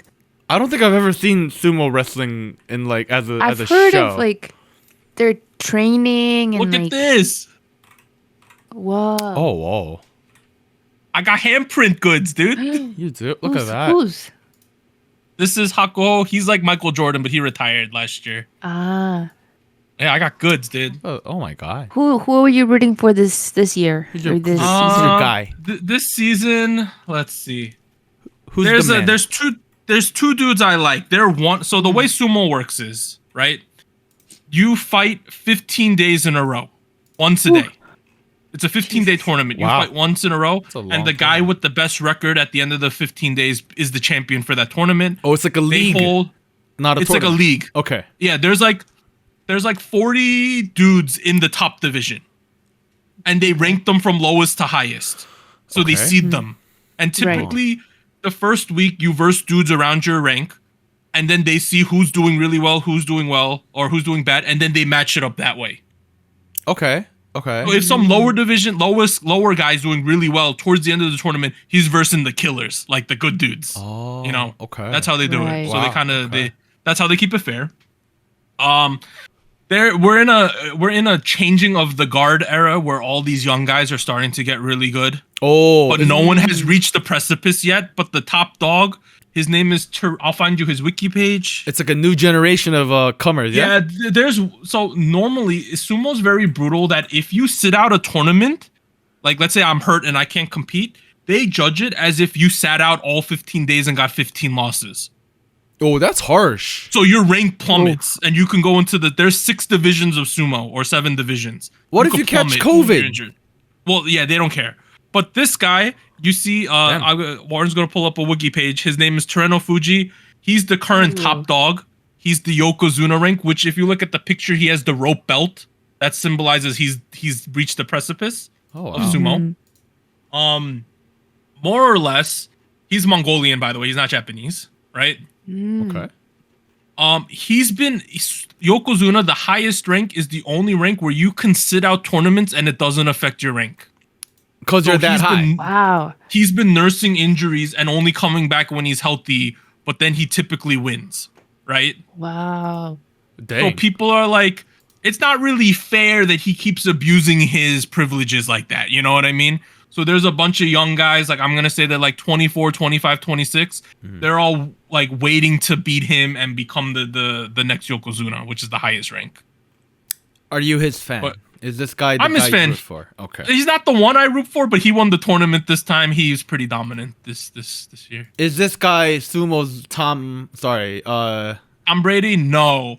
The Tom Brady is Hakuho, Hakuho. HAKUO. Kuho. That guy, Hakuho. Hakuho. Hakuo Sho. He's the GOAT. If you on the left side where you see career record, which is 4th from the bottom, like that, all the green things are tournaments he's won. He's won a lot of shit. He's the GOAT. Yeah, he's the GOAT. And those are his wins and losses. So This he is- won a lot of them, 15-0. This is the things Messi. like that. This is Messi. Yeah, he's the That's GOAT. He Messi. retired 2 years ago, but this was my GOAT. Oh, recently too. Oh, then. retired. Yeah. Yeah. Yeah. Well, like, yeah, he was Also- so dominant. This is like Holland right here. This Erling guy Haaland. only has the other Hakuho won like 50 something tournaments. That guy Toreno Fuji's won about 9 so Ooh. far. Ooh. So Okay. he's doing okay. But if you go down to his record, you got a lot of gray, which means he's been injured. See that? Oh, I That, see. okay, I see. But the reason we like Toreno Fuji is if you see that there's this big gray wall in the middle of the screen. Right. He got really injured, right? And he sat out like 5 tournaments in a row. That- And wow. he was placed in the second to bottom division of sumo, and he slowly worked his way up 6 divisions to make it Again. back to the top division, and then he became a Yokozuna. Wow.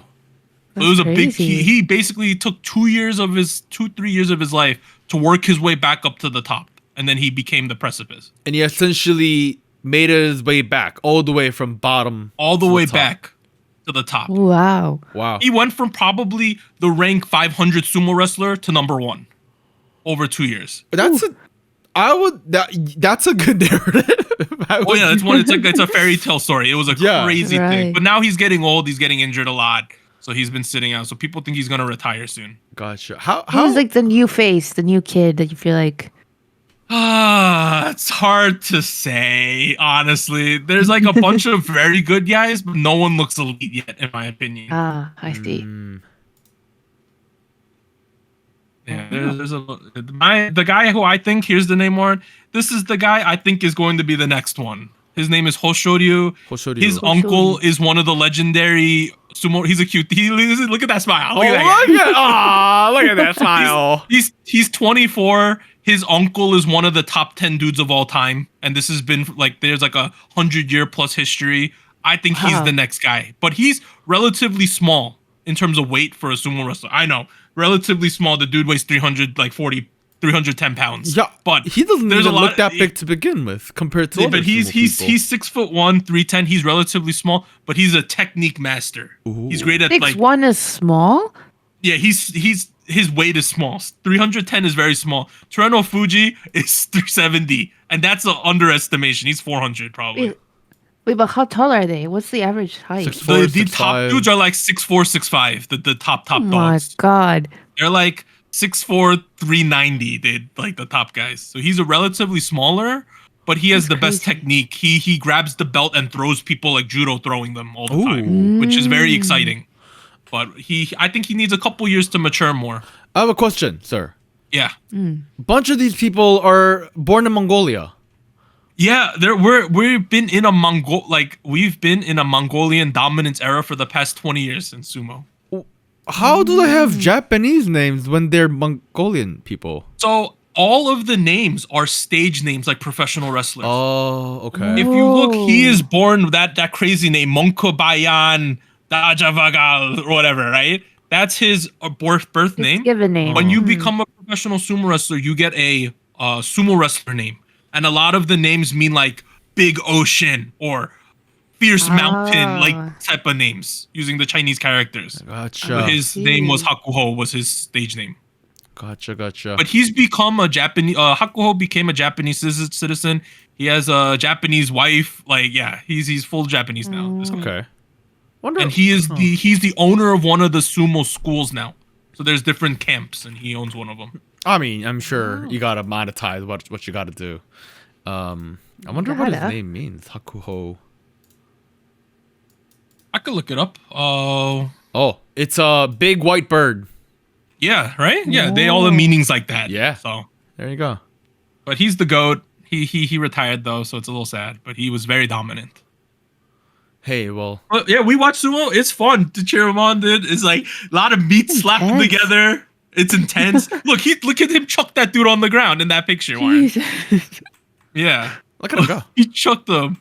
Oh, the guy at the top who's sitting with the arms crossed, that's Yeah. the guy I like right now. That's his uncle. So yeah. Oh. Was he also That's- playing that day? Yeah. Oh, you okay. you sit there the right before you go. For a moment, I was like, maybe they all just go around in their naked sumo wrestling attire because that's like respectful to Oh, the culture funny or thing is, something. look how close the audience is. Audience members get flattened sometimes. No, I'm sure. Like, they're just right there. Because the way they do sumo, they're on like a 2.5 foot tall stage, more or less. Right. And people get thrown into the audience sometimes. Oh, dude. wow. I would hate to be that person. And if you look at that picture, that guy on the ground's bleeding also. Like, he got elbowed to the face, I think, before he threw him. Crazy. Oh, Yeah, dude. Oh, wow. And these matches last like 10 seconds, but it's brutal. And they do it 15 days in a 10 row. seconds. Yeah. That's It's a fun sport. They show it on NHK, which is the Japanese channel in English. They live broadcast it on TV like 3 times a day. It's a 30-minute highlight video where they show all the matches in the top division. And they also like you could watch it. You could watch it free streaming on the NHK website. Like, yeah, it's fun. Wow. There's like over 100 years of tradition. That's And crazy. there's been a couple Korean sumo wrestlers back in the day. Like Ricky Dozan, he became a professional wrestler, but he was a Korean guy. Wow. Here, this guy. Here. I send you the link. He was born in Korea back in the 20s, and he became a pretty high up sumo wrestler. Oh, wow. Yeah. They let him do that? Yeah. He must have been really Died. good. He got stabbed by a Yakuza member. That's how he died. What the heck? Yeah, he was a sumo wrestler. Damn. Yeah, Ricky Dozan. I mean, He's also been very famous in professional wrestling too. He's one of the legendary guys. I'm surprised. And look how yeah. small they were back then. He's 5'9", 240. So, they got bigger over time, like all sports. 5'9". Right. Yeah, he looks like a big dude, like a very fit. I don't want to fight him kind of dude. Not like oh my god, that's a dude. Then he became a pro wrestler after he retired from sumo. Oh, here we go. Murder of Ricky Dozan. Yeah, it's a big deal. There's been movies about it too. Korean movies about it. Crazy. Wow. Pretty cool. Wow, that's crazy. Good to know. Good to Learn know. something new. Hey, if you ever want to know, let me know. I'll send you guys links. You can watch the tournament whenever it happens. WWE Hall of Fame class of 2017. Yeah, dude, he's one of the founding fathers of professional wrestling in Asia. Is this guy? This guy's a legend. He's a legend. Ricky Dozan. Why didn't he do Serum instead? I don't know. Yeah, look at that movie. The one next to the second row, second to the right. That's a Ricky Dozan film. That one. Yeah, it's a story about his life.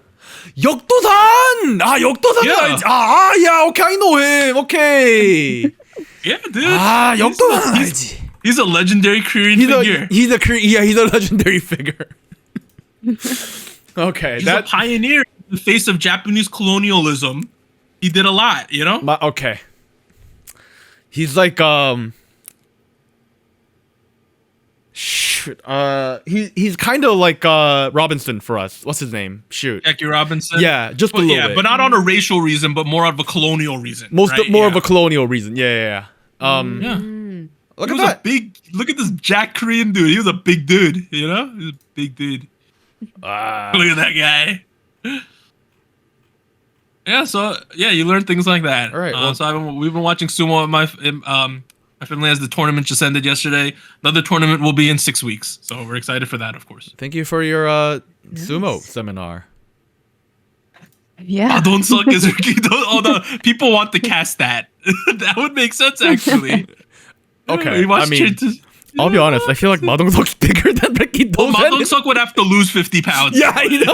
It could happen. It could happen. Yeah, so if you ever want to know about sumo, let me know. We watch it like religiously at my family's house. It's a fun thing. Also, if you look at these placards I got a white dude, dude. Wait, let me back up. He He's a white? white dude. He's a white dude. He's from Georgia, the country, not the state. Oh. Yeah, there's But white dudes too. There's Brazilians, Oh. Well, there you go. Yeah, so that's what interesting. we've been doing at my house. It's a lot of fun. Very We get nice, hype. very We get nice. hype. Good All right. night.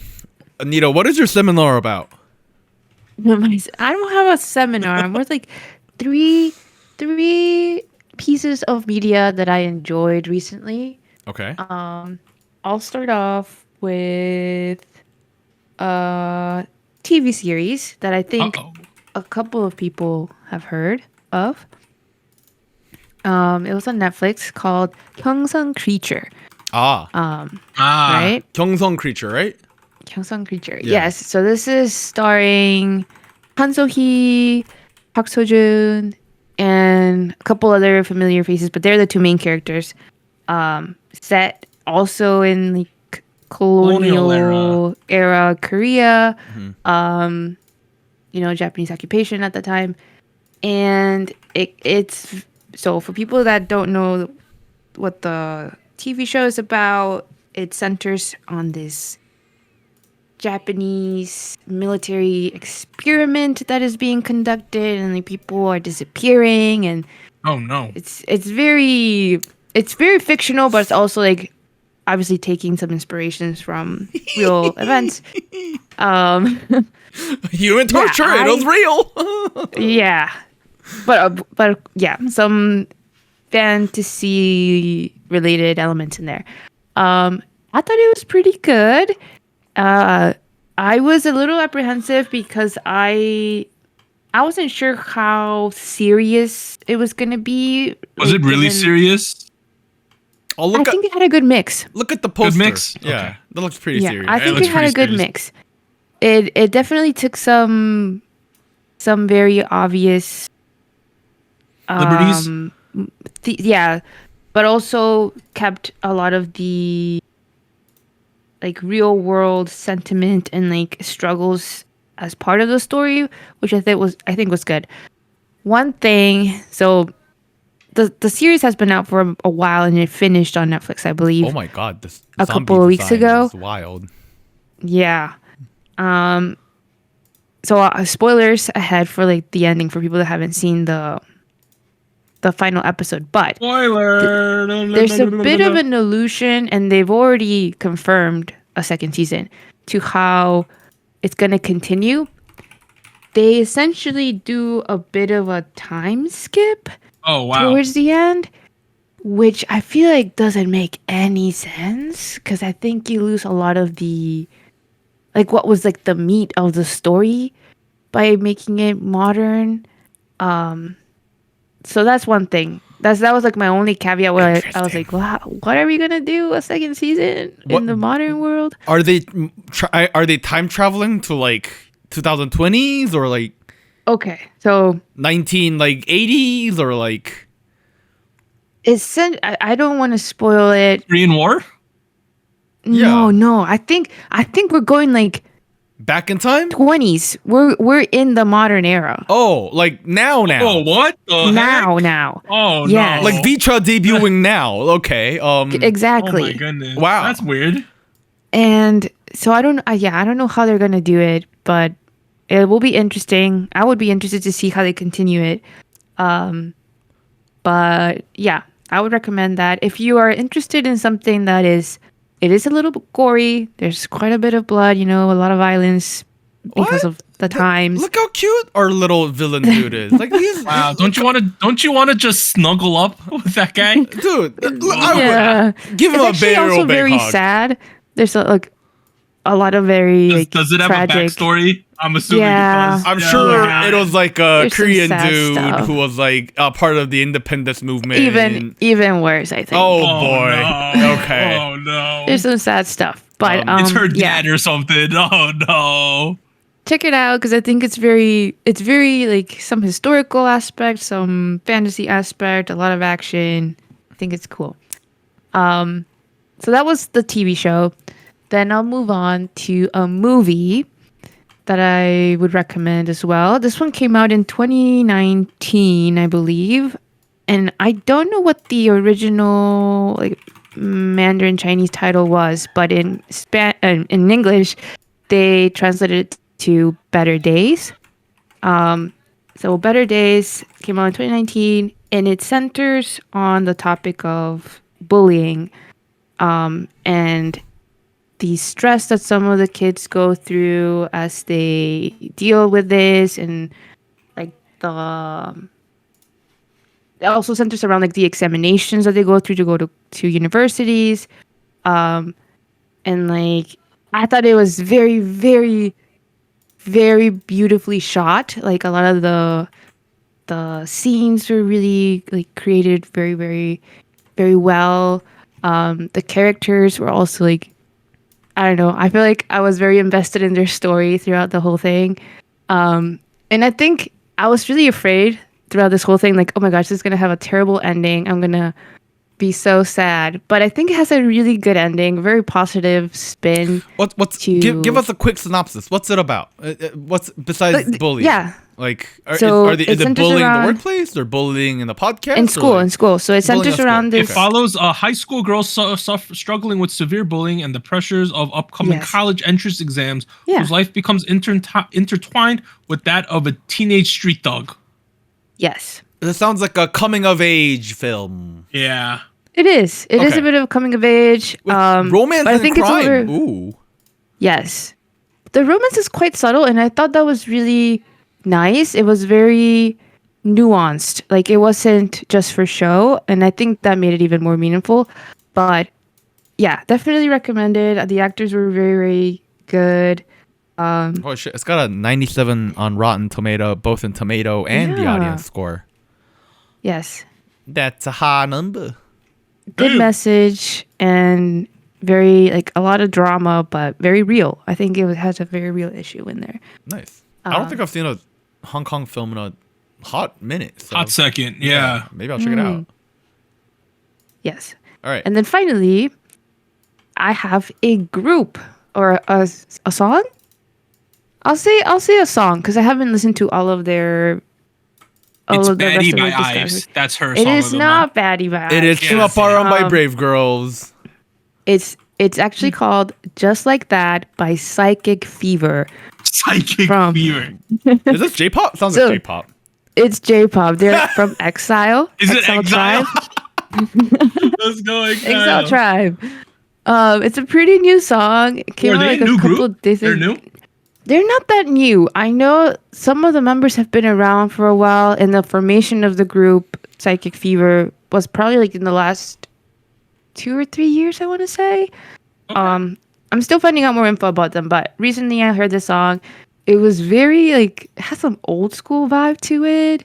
Very like simple like choreo music video. So if you're into the more like hip hop R&B sound, which There's is a guy in this typical group of named Exile. Jimmy.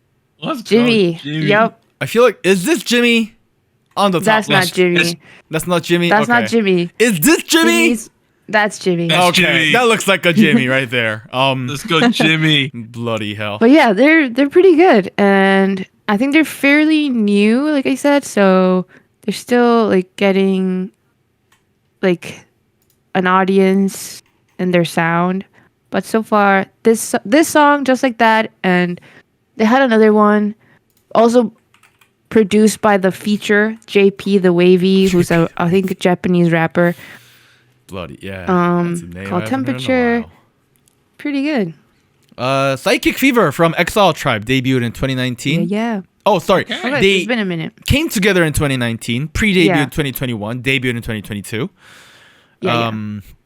They now have 4 pre-debut singles, 1 full-length album, and 2 digital singles. Okay. Wow. They're part Yep. of the XPG lab. I don't know what that is. That's probably the whole. I That's like honestly- the Exile thing, probably. They have so many groups and subunits and whatnot. I just know that if they're affiliated with Exile, okay, I kind of get an idea. One of the members, his name is VCHA. He's half Oh. Korean, half Moroccan.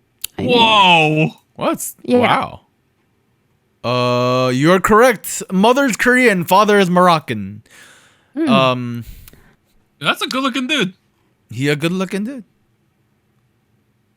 He's got that I don't know, something about his face has a very mysterious vibe to it. He looks like a like a Japanese movie star protagonist, dude. You know what I mean? He got the good looks. He's got the vibe of someone who would be on the One Piece. I like this group. Go back. The first guy, there's no way in hell that dude's 26, but apparently he is. He is. He's the same age as me? Oh my He god! looks. I thought that was like one of the old Exile dudes who's like 35, who's just hanging out with the young no, kids. he's 97. That's crazy. He looks so old. Bro. Well, okay, I feel like for people that are not familiar with Exile and like that kind of J-pop sound, they have a very like they're not like pop heavy. They're more like hip hop, R&B based, and they usually have a more like I guess quote unquote like manly look to them. Like a lot of them No, have they facial definitely hair. do. They A lot of definitely them like have like a more I don't know streetwear style. Like Yeah. Streetwear style? You sure? not streetwear. How do I describe it? It's not like Look at the this. dress fashion you well. see in K-pop. Yeah. They dress well. Why can't I open that image? Open image in new tab. I've seen some crazy outfits too. I mean, does the burning fit? But Yeah, like, that's a nice fit. man, I'm actually kind But of do jealous. you know what I mean though? Like it's not what I imagine. It's not kawaii Sort of. core. Yes. Yeah. It's not ooh. You know what I mean? Like that's not what they're going for. But like that's not all Right. of J-pop either. So, You're right. But yeah, check them See? out. nobody Just like clipped the that. moment of me saying that. I might need to cut that out. Sam Robinson was a part of this group. Oh All no. right. I don't know him, Just but straight good for him. white dude apparently was also a part of this group and left in oh right, 2022. there were 2 members that didn't make it to the final lineup. I've seen them mentioned here and there. Oh no. Yeah. Oh yeah, member Hanataro left because of health reasons in 2020 apparently. And if I look up That's Hanataro, I get not- Hanataro bleach. So there you go. All right. But yeah, that those 3 was things. Anita's little media show of the award, a media show award of the month. Kyungsung Creature, a better day than just like that. There you go. Wow, look at you. Which one is your favorite? Which one gets Taesang? Media piece of honest? the month, yeah. Better Days. Oh, That wow. movie was really good. Even though it was released 5 years ago. Yeah, no, it was very moving, and I feel like if you haven't seen it yet, definitely check it out. Cool. Okay. I guess it's my turn. I need some help buying shoes, guys. All right. Well, what are we working with? All right. Okay.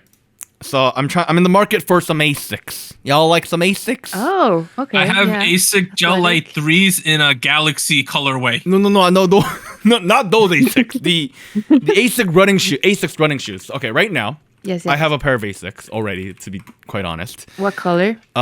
Oyster Gray. I have the Oyster Gray. Asics Gel 1130 Oyster Gray in this colorway. I own this ugly shoe. I'll send you. All right, let's start with your shoes. Yeah. What, I dude? What own is this. what is this? I own this. Doug. That Doug. Galaxy print. Dude, Galaxy, Anita, like 5-10 years ago, Galaxy was in. I know. Everything was Galaxy. That's why I own that. I had a Paxton I've hoodie. never worn them. I had a Paxton hoodie with a Galaxy print with inside the hoodie and like the kangaroo Bro. pockets.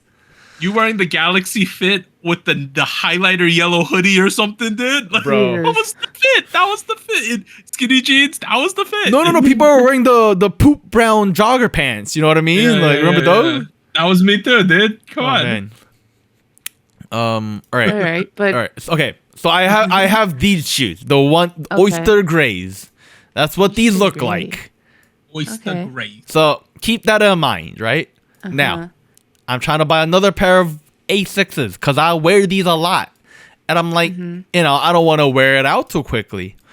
So I'm trying to Okay. choose between the A6 Gel Kayano 14s collab with Unaffected, which is a Korean streetwear brand, okay. in the colorway of Dark Shadow Pure Silver.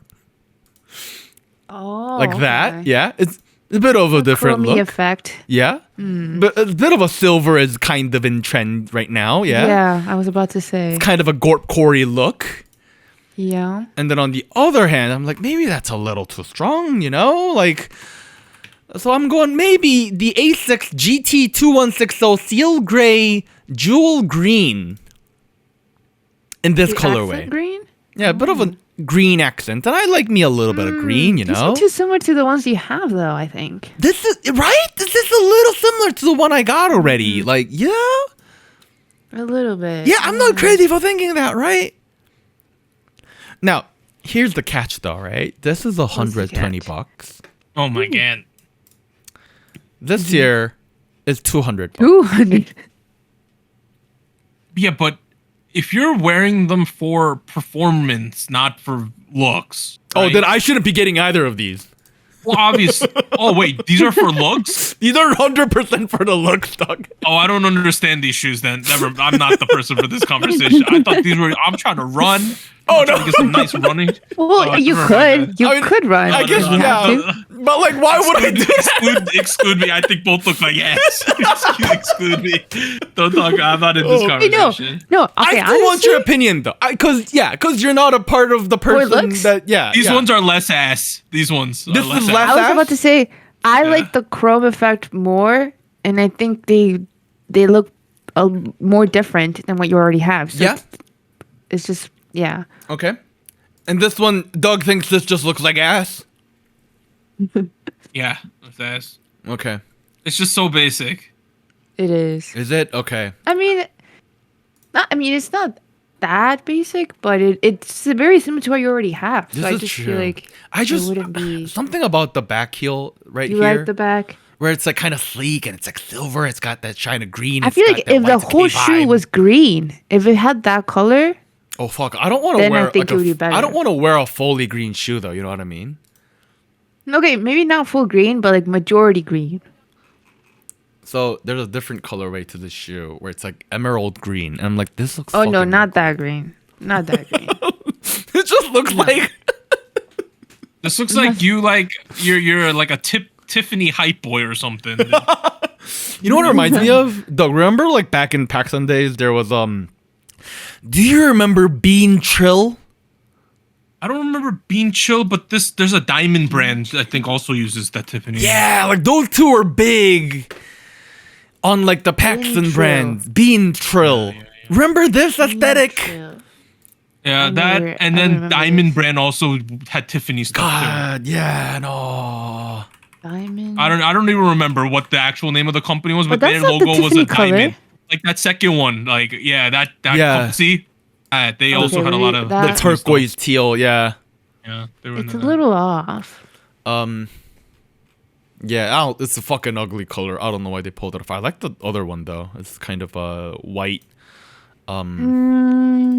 But this is objectively the better one, if you ask me. I agree. Yeah. I like that. This looks more grungy, like darker. It looks more like a fashion statement than the other two. To Right? be It honest. looks more intended. You know what I mean? Yeah. Whereas this looks like I stepped in green paint and I just never did anything about it. I don't know. Doug? How do you feel about hiking shoes being popular these days? They're pop. I don't. Okay, show me an example. Of All what right. you would think is a fire hiking shoe. I don't know if Yeah. it's fire, but arguably some of the most popular shoes the last couple of years has been Salomon XT6s. This one right here. Well, those are okay. These are better Okay, than the those are other actually things you kinda showed. nice. So this is better than the other stuff you showed us. I like the red, blue, yellow thing. The little branding in the in the Yeah, I like the Yeah. red, blue, yellow. Okay. It's fun. I wanted to get I one, like- but like it's really uncomfortable because I got fat Asian feet instead of skinny long feet.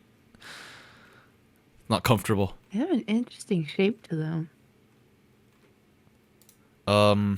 Yeah, like like hiking shoes have been really popping off these days. Like Keen Jaspers.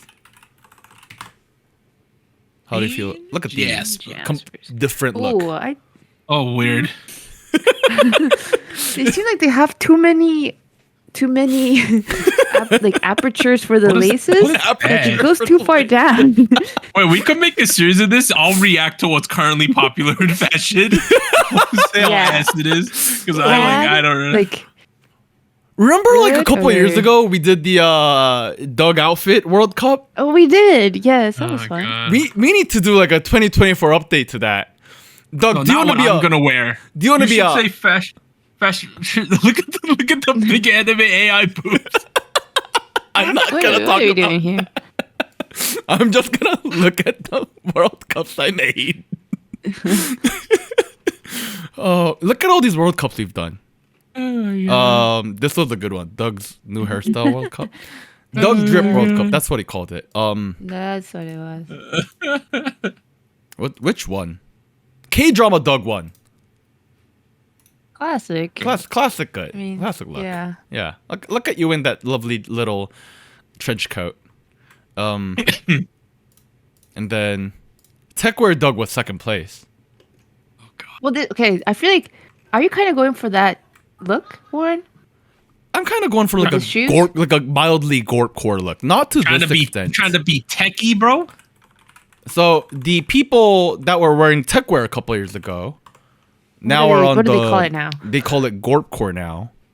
Gort? Gorp.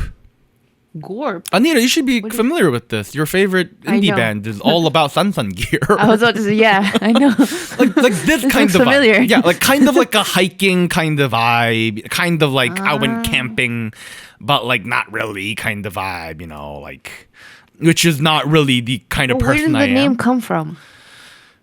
I don't know, dude. Some stupid writer on some stupid magazine. Gorpcore.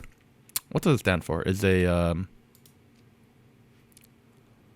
okay, it has been described as a wearing functional outdoor wear in urban trendy style, North Face, Patagonia, Arc'teryx. I already wear North Face and Patagonia. It is short for good old raisins, peanuts, but likely a backronym. Wait, really? All right, well, I'm about to go buy my bag of trail mix. Good old raisins and peanuts. I got me some constipation. Raisins and peanuts. But like one of the aesthetics that's been popping off in the fashion community, Yeah. I guess, the last couple of years has been this kind of windbreaker parachute I've pants. seen it. Yeah, Yeah. Silica gal loves it. Like, he's been a model for one of the bands. You? Yeah. Yeah. and they collabed at one point for it too. Samsung gear, yeah. Doug, how do you feel about this kind of look? Would you want to walk outside in this kind of aesthetic? I mean, what's the weather like? That's true. That's fair. That's fair. If it's a fall windy day, sure, that's not terrible. Yeah. Right? Yeah. I mean, not now. Not now. Maybe more like April, March kind of vibe. Yeah, but it's I don't know. I haven't been a huge like a Gorpcore person, just like little bits of influences here and there, you know? You're getting there.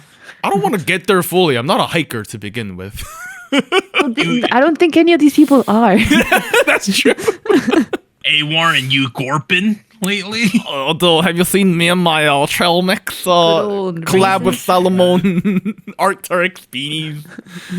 Oh, man. Yeah, look at this. The Korean Ajushi fashion instincts. What? All right, well, I don't know. What's another? I don't know. What's another shoe that's been popping up? How do you feel about New Balances being popular, Doug? Fine. Because we used to think they're like grandpa shoes like 10 years ago. They're just normal shoes. I don't think they're It's a- fire, but they're It's a just certain normal style, shoes. though. They're normal shoes. Yeah. See, those are trendy right now, but like the I don't- real like 90s New Balance, like the white with like navy, white New with Balance. navy. White with white navy. and navy. White and navy. What's a white and navy? Like these? Yeah, like I feel like those are old. These are all No, really not even popular right those. now. Yeah, what are you talking about? I've seen the. Are you talking about the Nikes? The fat, maybe the Nike the one? big fat Nike shoes? Like, yeah, like oh wait, go back up. No, you passed. No, okay, it. no. Nike dad shoe. Let me look this up. Are you talking about the Monarchs? These? Well, I'm pretty sure New Balance has something similar at one point, but are those in style? Like chunky? I think the chunky shoes are kind of out. Cause like if I'm like really thinking about the most popular shoe right now, they're the Sambas, Adidas Sambas. Damn. Really? I used to haven't seen have those. Sambas. The actual performance version for indoor soccer. I used to have those. Oh yeah, Those yeah, are yeah. all sold out now. All Really? of them. Weird. Yeah. Weird. Interesting. There was like a couple fashion vloggers that like just wore them, and then everybody was like, "Okay, we're gonna wear them too now." Interesting. I haven't seen the Sambas near me. I've Oh, still really? seen the chunky shoes, to be honest. Which yeah, I thought like, I don't know. every time I walk outside, there's like 20 girls wearing. For me, it's like the new Air Force Ones. I've tried them on. They're like very uncomfortable. I'm like, why would you wear this? To the point where like I feel like Vans old schools are more comfortable. Oh yeah, yeah, yeah. Yeah. I don't get fashion. It's fine. I'm chilling. I'm That's- wearing my Bucky t-shirt. This is a new one. Bucky It's from Rainbow Florida, not from tie-dye South t-shirt. Carolina. What? So I have one that's from South Carolina Bucky. that I bought when I went on my trip. I like tie-dye. I don't go out in it. I just wear it in the house. It's fun, right? I have this Bucky shirt. The wording on it says Florida. The other one I had said South Carolina. I was like, God damn, I want one that says Florida. So my uncle went to Disney recently. I made him go buy me this t-shirt. What the fuck? Trust me, if you've ever been to Bucky's, the rest stop, it'll change your life. Just look up Bucky's rest stop. Don't even look up the t-shirt. No, I want to Just see if looking- they have information about the t-shirt Oh, you're online. spelling it wrong. Oh, I'm spelling it wrong. It's Bucees. Oh my god. Yeah, yeah. Bucky's. I just like the logo. Yeah, Bucky the Beaver. Come on, man. Oh, they have. Wow, look at all these. Look at all these know. Bucky's merchandise you're missing out on, dog. Do Bro, you have the there's- mint screen version? I want That's a that. good one. I'm gonna buy that. Mm. Yeah, Bucky's is a vibe though. Oh, this looks very similar to the one you have. Yo, look at that beaver. He's chilling with the sunglasses. I've never been. You gotta go. Same. If you're ever in a state that has it. But yeah. All right. I think we went over everything, right? I think so. So a couple things for State of the Nation as a whole in the next coming weeks, right? I have a couple good ideas that I want to pull out. Stuff like I want to pull back on the World Cups a little bit because I think we've kind of depleted it a little bit as A little rest. as a whole genre of State of the Nations. If you guys have stuff you guys want us to talk about, we're always open to that. But I'm gonna try to go back and forth between K-pop and non-K-pop stuff on a week by week basis. So this week we did non-K-pop. Next week we'll probably do something K-pop related.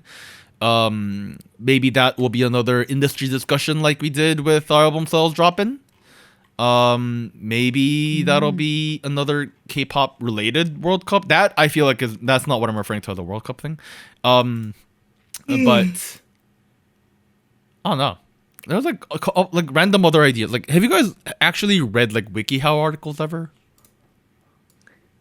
I must have like a while ago. Yeah, that's what I was gonna say. There's a lot of random weird shit on it.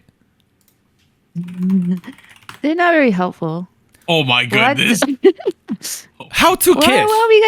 This is a long fucking article about how to make out on WikiHow. Oh my god! Pucker your lips. Okay. Pucker your asshole. What? Make your intentions clear. Keep it brief. You know what I mean? Like, ask for consent. Exactly. Dude, this whole website is mad. I've been going on weird rabbit holes in it.